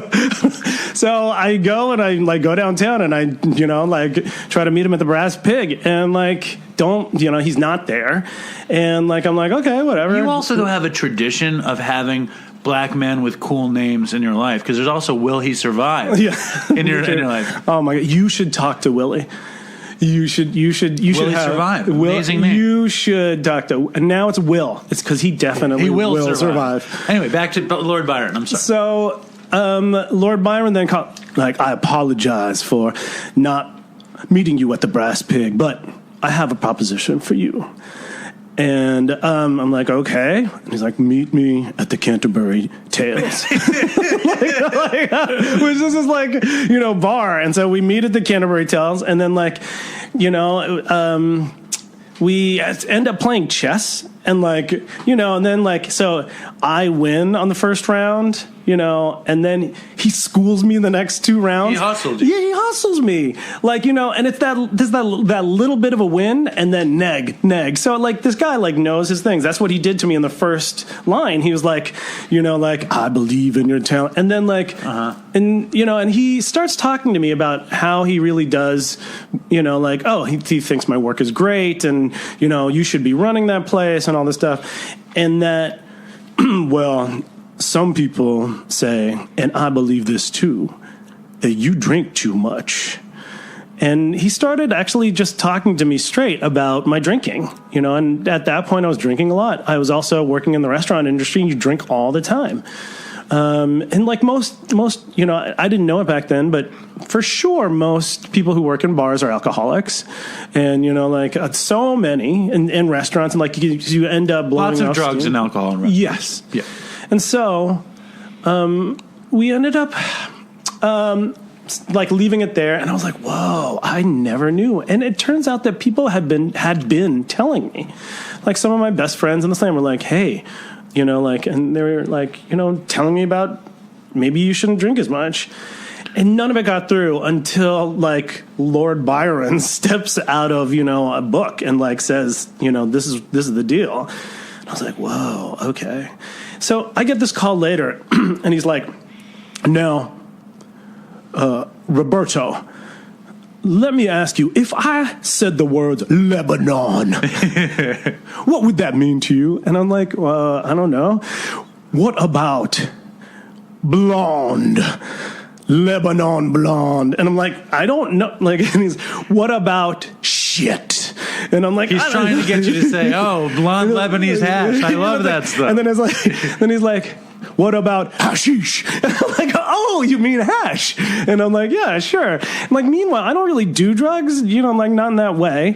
And so he's like, I have a proposition. Why don't you hold a piece of this Lebanon blonde? I have a friend who can, and then he started talking all this stuff of like, you just hold it for a little bit, and then, and then, you give me money and, and you can hold it for whatever, and then I'll come back and I'll pick the rest up and I'll get you, this whole like weird scam. And I was like, wait a minute, hold on. Here's the deal. It's like the black hash dealing version of Amway. you hold on to this and sell a little off, and and I'm like, I was like, hey, Byron, here's the deal. Like, I really appreciate it. Excuse me, it's Lord Byron. I said, here's, look, you don't have, I don't have to. I'm going to give you $200. And if you can get it back to me, go ahead, and that's okay. And I'll meet you at the slam. I don't need the Lebanese hash. I don't need the Lebanese hash. I didn't want to get caught up in some weird shit that I knew was coming down the pipe. Right. And so he in his voice, I actually flipped it on him. I was like, it was really weird. Like, if you want $200, you can take it. Yeah. And I gave it, I was like, no strings attached, just have $200. Because he was a grifter, and he was like waiting for me to like grift him. Yeah, no, to like also to like like try to do that. I don't know. And it's just like, so I was like, okay, well. And so I meet him at the slam, and I'm like, here. And he's like, okay. And he looked at me with these eyes, and he said, look, and I was like, you don't have to give this back to me. If, hey, here, have this. And I considered it, because he was so honest with me, it reminds me of like people who are honest when, like, hey, you're fucking up. Like, and it was like literally the best. Where was he so honest with you? About the drinking? Yeah, about the drinking. And he was like, and so I thought it was like $200 well spent for a therapy that I couldn't have bought. I literally could not have. Right, that understood. confrontation. But you still went on to drink heavily for years and years and years after that. And how about when Jim confronts you about it? And Jim's like, I'm not going to hang. If you're drinking or getting high, I'm not going to hang out. Well, David does too. He doesn't, but I still like that feeling. I like the feeling of going fast. Yeah, I hear you. Or not fast, not speedy, but rather like I'm so of the moment that I just want to be in the moment. And it might be these things of like anesthetizing myself to the moment so that I can be in the moment. You don't have to worry about the moment. So the moment comes to you. Yeah. Like, I'll tell you, like, because I think I'm pretty similar to that. And I always was, you know what I mean? I like to be anesthetized to the moment so that I didn't have to worry about the moment. So I could just be, you know what I mean? So I didn't have to hear that voice in my head, But now, I have, 3.5 years of never putting anything into me besides the occasional Benadryl or NyQuil to help me sleep. And I find that I can totally be in the moment and not worry about it. I find my life to be much easier without putting anything into me. I think that Lord Byron story is funny, and what it reminded me of, though, and for no reason, is the first time I smoked hash was at your family's house with your sister. What? And your sister, like, all of a sudden turned into like some 70s person. And the way she smoked hash was she had a jar with like a lid on the jar that was like a coaster, and she would put this tack into the jar, and she'd put the hash on there. She'd light it, put it into the jar so the jar would fill up with smoke, and then we would suck the smoke out of the jar in the bathroom. Whoa! In your parents' apartment back in the day. I never knew. It reminded me of like when people would like sell lids of drugs. Like I was like, maybe this is why they said a lid. It's a pinner. Yeah, it was like whatever. It was like it felt like old school drug using. Yeah. Whoa. So your sister, thank you if you're listening to that. If you're not asleep yet, Lisa, that's wait. Your shout out. So here's the end of this story. Is that like so Lord Byron comes one more time to the slam, and he's like, "Hey, I just want to say I apologize. I will get you." And he looked honest and earnest. You shook him by giving him the money. Yeah, I was like, just take the money. It's fine. I thought it was like therapy well spent. It turned out that he grifted Gabrielle and her whole house out of him, for $2,500, $3,000 through the hash deal. No, through he was staying over there sometimes or just hanging out, and they had left rent money in an envelope, and he just took it, and then he skipped town, right? Because he found his good grift, and he left. Well, thieving turned out to be his good grift. Yeah, just straight up like finding $2,500 in an envelope. It's like the best grift of all. No, I love that. I think that's hysterical, and I think it's also funny how you avoided the bad thing by being generous and kind-hearted. Yeah, but I feel I don't know. I mean, like there have been times when, like for all you Dopey Nation has I remember like after one hard night of drinking, like in my parents' house, I was like, and this is old enough, like I'm in college or past college. I remember being so drunk, getting to the door, finally getting in, like stumbling down, and I remember like falling to the parquet, and like I was like, I have to get to the bathroom, like I'm gonna puke, and then like in a push-up stance, and I could not stop puking, and then I puked, and then in slow motion, like millimeter by millimeter, I saw like I could not stop my face from resting slowly into the puke, and then like I passed out. And then I passed out, my face in the puke, and my mother, saint of all saints, comes up and then cleans me up. And like, I remember, but this is like, it was in like 30s. This is like old enough for me. But your mother never told you that you might have a problem, did she? No, but my mother drinks a lot. Yeah. Your mother's like favorite thing is tequila. Yeah. But your mother is, I mean, I think I don't know the big book the way I would like to and the way Chris did, but there is a lot of talk about heavy drinkers versus alcoholics. And I mean, my only determination is a mind-altering substance making your life unmanageable to the point where you're wishing you hadn't done it, to the point of where your day-to-day is at a place that's much worse because you do it. You know what I mean? And like if you find yourself there, you can say, I'm an alcoholic. I'm an addict. You know what I mean? I knew I was an addict because I was fucking physically... I took drugs every day for many, many years. It was very obvious that I was an addict. I think because alcohol is socially acceptable, because some people drink too much and think too much, they decide they're an alcoholic. But I really believe that anybody that decides they're an alcoholic is an alcoholic. You know what I mean? And I think it's like self-diagnosable, and I think that's one of the most beautiful things about the whole thing. Now we are going to go to that great part of the show where we play voicemail. And this is from a Dopey mainstay, we'll say, Dopey favorite, Jeremy Turner, does amazing voicemails. And Jeremy is at a crossroads in his life, and I'm going to play his voicemail. You want to hear? Yes, I love the voicemails. I think that's one of my favorite parts about Dopey. Here we go. Hey, what's up, Dopey Nation? This is Jeremy Turner, also known as Whitey Tighties. It's been a while since I did a voicemail, but I thought of one the other day. It's a story about I got out of jail in December of 2014, and I work out on a riverboat, and I got this new job. And I ended up getting off the boat up by St. Louis, and they gave me a rent-a-car. And I had to drive the rent-a-car all the way back to Louisiana. So I get back to Louisiana, and I go to score some dope, which for me, drug of choice is meth. And I get spun out for several days. You know, the classic getting high and just being in a hotel room paranoid and just twisted. And to make a long story short, definitely, I had to go get, my buddy was using my car while I was on the boat, and I had to drive down I-20 from Vicksburg, Mississippi, to a little town called Delhi, Louisiana. And I went to my homeboy's house, and I had one shot of dope left. And so when I got there, he was like, dude, you need to eat. You need to get some freaking sleep.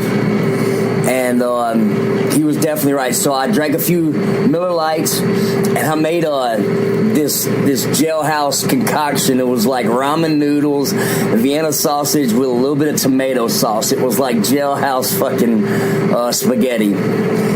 And I mean, I just got out of jail, granted, 2 months before. I did like 3.5 years. So anyways, I go to the room, and I remember taking the last shot, the last syringe full of my dope out. And I'm guessing that I did do it, but I don't remember actually doing it. And the rest felt like a dream. I thought I had went to sleep. The next thing I know, I'm at a rest area on I-20 at a picnic table, and a cop's pulling up, and I'm thinking it's like a lucid dream. That's what I'm thinking. And so I get up and I start walking toward the patrol car, and the cop gets out and says, stand right there. And the first thing he does is he detains me. And he puts handcuffs on me, and when the handcuffs went on, that's when I realized, oh shit, this is real. So he starts questioning me, and I start to like little spots of, you know, like little memories start coming back. Like, the car broke down, I had to walk over here, it's a rent-a-car, a company car. So I just start trying to put the pieces together as I'm talking to him. And he's just sitting there looking at me because, I mean, I'm tweaking so bad. I mean, I'm moving around like a wiggle worm. And he's like, yeah, tell me more. And so it's like, okay, the vehicle broke down.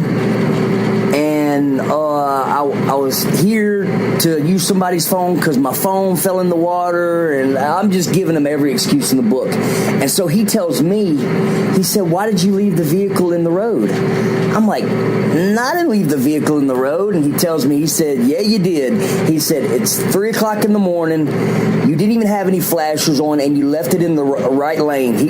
And so I'm just floored because it was a total blackout. And I'm like, man, I'm about to go to jail. And I'm very upset because, you know, doing 3.5 years in your 30s, which is, you know, the last years of your prime is just, you know, it's a gut punch. So he asked me, he says, where's the key to the vehicle? We have to get it out of the road, and we don't have the key. I said, I don't know. So he checks my bags, and then before I know it, there's 20 cops there, and they bring me to jail, and they charge me with obstruction of a highway, which is a felony, and you can get up to 15 years, depending on if you do any kind of damage to, you know, if somebody would have ran into the vehicle, I definitely would have went to jail for a long time. So I get in this little jail, which it's in Toulouse, Louisiana, and it's just a small jail. It's like a dungeon. And I get in there and I get in my cell, which is by myself, and I'm so upset with myself. I start banging my head on the wall. And you know, I'm just trying to calm myself down because I'm thinking, golly, I just got out 2 months ago, and that's just that speaks to how powerful addiction is, because you know, this was a very nutso situation. This was a very serious thing that I did. I could have caused a lot of damage to a lot of people. And so I'm so upset with myself, and I lay on the bed, and I start kind of rocking back and forth just to kind of calm my nerves. And it felt like somebody put their arm around me and just was kind of rocking me back and forth. And finally I calmed down enough to where I could go to sleep. And you know, in the program they talk about spirituality and believing in a power greater than themselves. And the reason I'm saying that is because my dad died of a drug overdose in 2009, a Roxycontin overdose. And, you know, I didn't get to say goodbye, but when I went to sleep that night in jail, what happened was I dreamed about my dad, and he walked up to me on the street, and he put his arm around me, and we just started walking down the street. And he didn't say anything to me, but he was there with me. And, you know, I don't know how people feel about it, you know, but I feel like in that moment he was there with me. And it was his way of saying it's going to be all right. And I guess we're at 7 minutes now. But I guess this is more of a cautionary tale. It's not one of those things that I really laugh at because I know the severity of what I did. And anyways, I'm going to be going to treatment pretty soon and, you know, give it my best. And I really appreciate the Dopey Nation and Dave. And everybody take care of yourself and stay strong. Toodles. Thank you, Jeremy. Super powerful voicemail from the great Jeremy Turner. Thank you, Jeremy. I really appreciated where you went with that. And, you know, good luck to you. Stay strong. I really, really, really, really, really love all of his voicemails. And he had some funny ones. And he has this story that we have to get. He has to come on the show to tell the story, but it's like this crazy, crazy story. And hopefully before he goes away, maybe we'll do it. I don't know, Jeremy. Eventually we got to do the violin story. The fiddle story, as I like to think of it in my head. Anyway, this episode is longer than I had intended on being, but it's such a treat to have Robbie around. Such a treat to have you around. There's so many stories we didn't get to tell. Oh, my God, there's so many stories. The Rafferty story, the fucking mushroom story, which is, like, ridiculous. I'm gonna call in that story, and I'm going to leave it as a voicemail, because it's actually a poem. The mushroom story, though, after the trip was over... It started here at this very kitchen table. It did? Yeah, it started here, because that's where we divided up the mushrooms. It was a big dose. And I remember in the middle of the trip, and it's like, it's a testimony to our, I'm not going to, you know, if you don't want to tell the story now, we're not going to tell the story now. But I think it's a testimony to our friendship that Robbie lost his fucking mind. He had a psychotic break with reality. And he became... Well, it's a doorway. I mean, it literally is a doorway. I believe in bigger things, and I was inhabited by bigger things, and I see bigger things and bigger narratives I can see, and at any rate, but go on. But he was gone, and you were also like in pain, and like yes. And I remember we were in Central Park, and he was having this ridiculous effect from the mushrooms. He assumed a different personality, and he was fighting with a friend of mine. And I remember I said, Robbie, let's get the fuck out of here. Yeah, you were the one who could calm me down. I was like, fuck all this shit. It was like, it got crazy. Yeah. And I walked you to a deli on Broadway. Yeah. And we bought some orange juice. Yeah. And we stood there, and I like held you by your shoulders, and like I brought you back to Earth, which maybe wasn't. I mean, you were agitated, so it was good that I brought you back. Oh no, yeah, I was going to die. Yeah, with all of the ins and outs of our friendship, it was just beautiful to me that I could be that person. So one of the things that you said to me during that trip was, like, the worst thing that you can do is leave the group, because I wanted to, I was trying to get away, and I started understanding, like, oh wow, well, you make one choice and it's already like predestination, right, as like a mind flip when you're tripping, right? Like you can't do that because it's already like that path is already chosen. That, like, this is the whole thing of like God and this whole big fate and God, and like So Davey says, like, no, the worst thing, this is what we do. We stay together. You can't leave the conversation. And this is actually, I think, one of the best things about Dopey is that, like, Dopey is always a continuation of the conversation. You have someone here, the Dopey Nation has each other, like this ability to tell stories and like be with one another, and you're not in the same place. You can hear Jeremy's like accent. He's like he's from Louisiana. He's like, but he comes to Dopey because he can tell a story and it'll land in this place and people will hear it. Yeah, we all get it. So Davey was like, don't leave, and just was a companion to me in that moment. And when we went to that deli, I snapped out of it. Yeah, it was great. It was like, boom. But the episode is too long for my crazy brain, and but I cannot do an episode now without doing an installment of the amazing Chopped and Screwed by Worcester. And in this episode of Chopped and Screwed, I'm just such a dick to Chris. So forgive me, Chris, and anybody who fucking hates me and loves Chris. Forgive me, everybody. I was a dick to Chris a lot, but I couldn't help it. He deserved it. I'm sorry. He deserved it. He did. Okay, so this is before. Here we go. You were so mean to Chris. Here we go. Stop. No. Listen to the thing. If anybody out there in the Dopey Nation is good at like cutting up audio, why don't you hit us up? We will hand over the Dopey archives to you, and you can create a little audio collage. What? You want to do something with those one-liners? So this is like a Chopped and Screwed episode. That's what we'll call it, the Chopped and Screwed episode.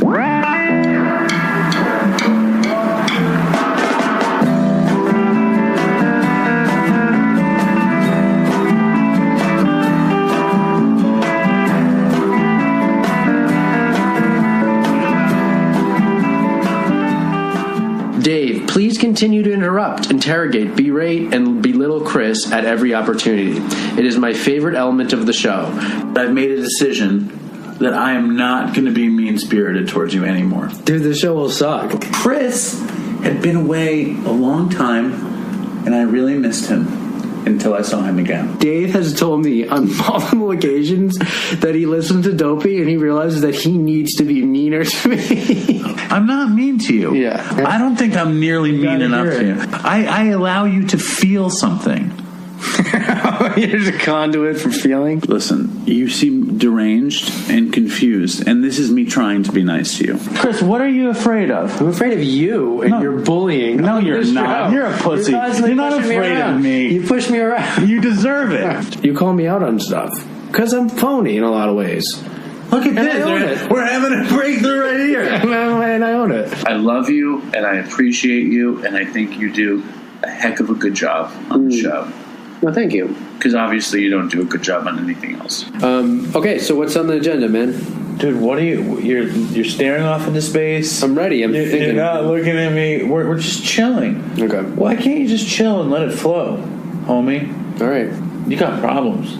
Well, I'm not denying that. Wow. But you're so fucking obsessed with hitting him with the Dopey. What's up? Let's hit him with the Dopey. It's like the Dopey is just us talking. Can you just relax and let it happen? All right, let's go. We need to hit him with the Dopey. Well, I'm going to hit him with the Dopey right now. I feel like we got to hit him with some Dopey real quick. Or should we need hit him with some Dopey? I'll hit him with some Dopey real quick. Let's hit these motherfuckers with some Dopey, dude. This is going to be a weird Dopey episode, by the way. Why? Because we haven't hit him with any Dopey? Let's hit him with some Dopey. Chris makes these weird appearances in places for part of his school stuff, and I'm like, well, what are you going to talk about? And he always texts, I'm going to hit him with the Dopey. and then I'm like, did you? And he's like, nah. Dude, you didn't take an opportunity like this? I never do it, man. I'm a pussy. Why, Chris? Because you're so fucking perfect, right? Fuck you, man. You gotta get a hold of yourself, by the way. King Chris, we should go. You're the man. We love go. Yeah. How about this? How about this? Jerk off. How about this? Some kind of jerk off you are. As soon as Chris will get the chance, he will turn on me. I was never a counselor, you little fucking turncoat. Traitorous dog. Yogurt. Oh, you're such an asshole. Shut the fuck up. Shut the fuck up. First of all, I want to polygraph you. You're a fool. Yeah. We're so sorry, especially Chris. And I think you misunderstood him because he's just a little bit retarded. He's very easy to be misunderstood. That was great. You know what I mean? Oh, yeah, it was fucking great. It was fire. Ugh. It was straight fire. What happens to you? So a light just goes off, doesn't it? Shut up. I like this. You know, Chris has got problems. Look at her. Sit up for the story.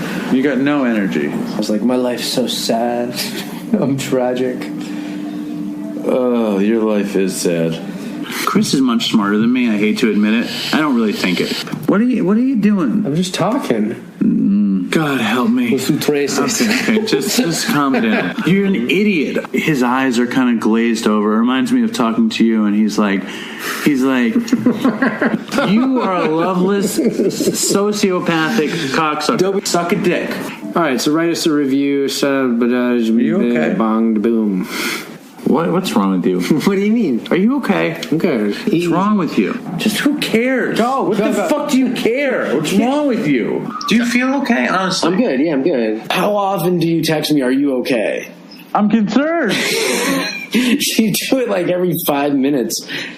Well, those are the minutes that I'm actually very concerned about you. I want to know if you're okay. Yeah. What's wrong, man? What's wrong? What's the matter? What's wrong? What's going on? Are you okay? I'm very good. You seem so... You ask me, am I okay, a lot. You don't seem okay. That's why. I'm waiting for the real answer to come out. Are you okay, by the way? Yeah, I'm fine. You look a little bit deluded. It drives me nuts when you ask me that. Well, I mean, I just try to snap you out of your funk. Dave does? Whenever we're texting... He'll every once in a while just say, "Are you okay?" And it's just a way to wake you up, to piss me off. Just a way, and then come back and into then it. Chris is such a fucking little pussy. I blame Chris, just so we're clear about this. Dude, it's because you don't care about anything. I care about Blackie. It's my cat. I love each and every one of you from the bottom of my heart, especially you, Angel Eyes. Fuckhead. That was the thing you had in common with her. There was that neither of you liked you. You are just so fucking backward and passive aggressive. You're an asshole. You've been an asshole for 2 hours. I don't know why. Fuck you, man. Just go fuck yourself. You're such a lying pussy. Perfectly equanimous with an understanding of Nietzsche. Oh my god. You're just a liar. You're a liar, Chris. Siri's so fucking stupid. Siri, is Chris the stupidest person in the world? There's something else I wanted to say bashing Chris. Not only are you a people pleaser, you throw me under the bus and you're a liar. Only if we change it with the connotation. So fucking annoying. Oh, Jesus Christ. You've got a friend that supports you through thick and thin. This guy right here. Whatever happens. You're the worst friend I've ever had. Regardless, Chris is a fucking idiot. You fucking cocksucker. What? Yes, cocksucker. It's workithealth.com /Dopey. It's just a slash, you stupid fucking idiot. Or Dopey. Shut the fuck up. You're a fucking idiot. You suck. Just say something, Chris. Fill the fucking air. Do I have to do fucking everything? Say something. Chris is fading like a flower at the end of spring. You are not looking good. Not seeming well and very agitated. Shut the fuck up. You're an asshole. What? 99% you're an asshole. Actually, 100%. You're an asshole. Can I just tell you that it surprises me that you have opinions at all about anything? You have the least amount of opinions out of anybody I've ever met. You have no opinions. You're just a dick without an opinion. I just want to say something before I tell you what it is. Yeah. You're an asshole. Tell me the name again. No. Please. I hate you. Why? Because you're in this weird place where you want to belittle me because I had a bladder issue. I can't remember a fucking 20-word title. Can you just be cool? How does it feel? But you don't think that you need me to be mean to you so you can feel something. No. You feel nothing all day. You have no thoughts. The only thing that makes you think anything is for some... I'm the only person that cares enough to be honest with you. You bolster my low self-esteem and you set my recovery back. And it makes you feel comfortable. You need it. All right, so, okay, what is it called again, though? The book is called Everything is Horrible and Wonderful, a tragic comic memoir of genius, heroin, love, and loss. Okay. And tell me what it's called. Everything is wonderful. No, stupid. Everything. I wasn't listening. I can't believe how stupid you are. Everything is illuminated. A tragic comedy. The book is called Heroin. Chris is an Ass. He has no opinions. Have you read the book Everything's Illuminated? That shit rocks. His opinions about rehab aren't even his own. The book is called Chris is a Dumbass. He thinks he's smart because he's going to have letters after his names, and I'm going to my mommy's house in Anguilla to celebrate. I know. It's going to be awesome. The book is called I Pay for My Girlfriend's Life with My Parents' Money, a memoir by Chris. You sound jealous. I am not jealous. Yeah. The book is called I Have to Walk a Big Fluffy Dog and Pick Up Its Shit by Chris. I love Sammy. Sammy's the best. Yeah, tell me that now. Call me next time you're walking the dog. Okay? Everything is wonderful. Listen, the truth is, you're an asshole. You are a hypocrite liar. And then you make another 5,000 right now. You tell me you look insane. I'm so sane. I just blew your mind. You're so sweaty. You're dry. You got no heart, and you sing like a fucking idiot. I love Tom Petty, and I hate you. I mean, Chris is fucked. Answer me how much battery life you have. It's really none of your fucking business. How you like that? Dave lives his life on 5%. You don't know anything about my life. Dave's writing with this dry-ass marker. It's such a metaphor for his life. 2% on his battery. Writing with a marker that doesn't work. You're an idiot. Your whole life is handed to you on a silver fucking platter. You sound jealous. You disgust me. Try not having your father pay for your breaks and get sent to your mansion in Anguilla. And maybe you can experience envy, you fucking prick. You're such a little cunt. I'm going to ask you 3 questions. Number 1. Are there oil paintings of you and your brother and sister in the house? Stop. Are there? Stop. Number 2, is there a chandelier covered with monkeys in the living room? I've never noticed it. That's how wealthy he is. He has so many chandeliers that he doesn't notice the one with monkeys. And number 3, is there a motorized toilet brush in the downstairs bathroom? Go on and on. The motorized toilet brush is nothing. You're fucking insane. Pretty fucking good. What's your problem? You're an idiot. Listen, just shut up. And then you feel stupid because you are stupid. Listen, you're annoying. He's getting that face. He's getting that stupid face. Your soul is ugly. You have an ugly soul. You know, it's funny because most people, they say, oh, what a nice heart. They don't know you.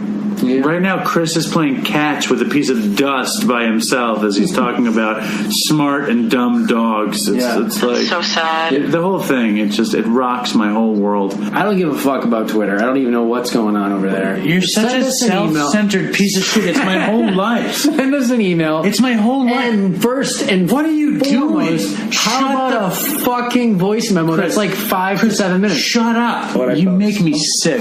You're a fucking asshole. Before we go, I just want you to know that you disgust me. And then I love it when Chris says toodles at the end. I think it's so funny.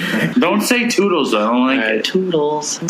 Easily the meanest of the Chopped and Screwed series. It's very painful. It's very. The first time I heard it, the first 3 episodes, I was like rolling and laughing, and this one, I was just like, I'm just not a nice person.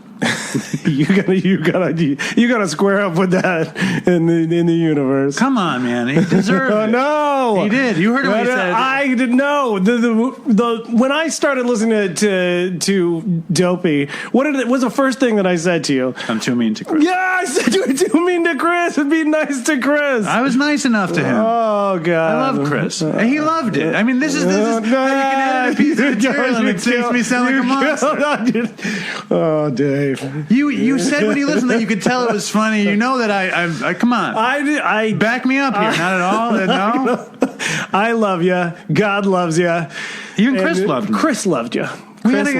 You loved Chris. It's very painful to hear that one. I know. Because I'm so mean to him, and I was often very, very, very mean. So, for the Dopey Nation, when we were in high school, we ended up high school like playing this thing called the Mean Game, and that, like what you just heard, is the Mean Game to the nth degree, like on a podcast. It's like very sharp.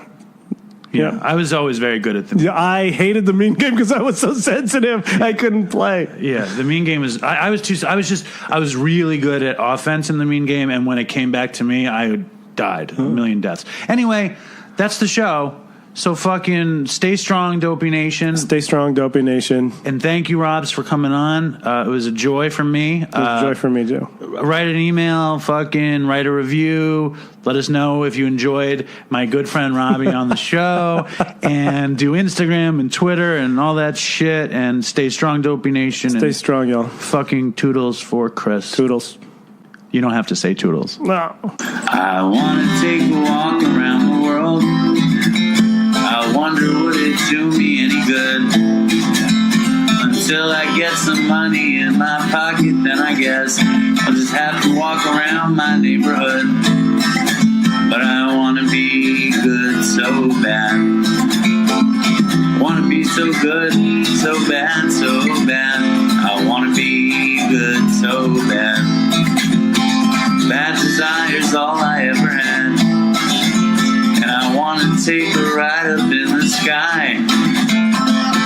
Watch this aeroplane just pass me by. And I want to see a Lear jetliner take a dive, just to show all of these people what it means to be alive. But I want to be good so bad. Want to be so good, so bad, so bad. I want to be good so bad. Bad desire's all I ever had. And my shadow's getting smaller and smaller. And it's time to where I stand. Shadow's getting smaller and smaller. And it's time to where I stand. And I wonder would they pay it any mind when I leave this busted city far behind. I'll take the high road, however far it winds, because peace and love are very, very, very hard to find. And I want to be good so bad. Want to be good so bad, so bad. I want to be good so bad. Bad desire's all I ever had. Damn it, all these suckers make me mad. And it's all I ever had. And it's all I ever had. And these suckers make me mad, and I want to call my dad, and it's all I ever had.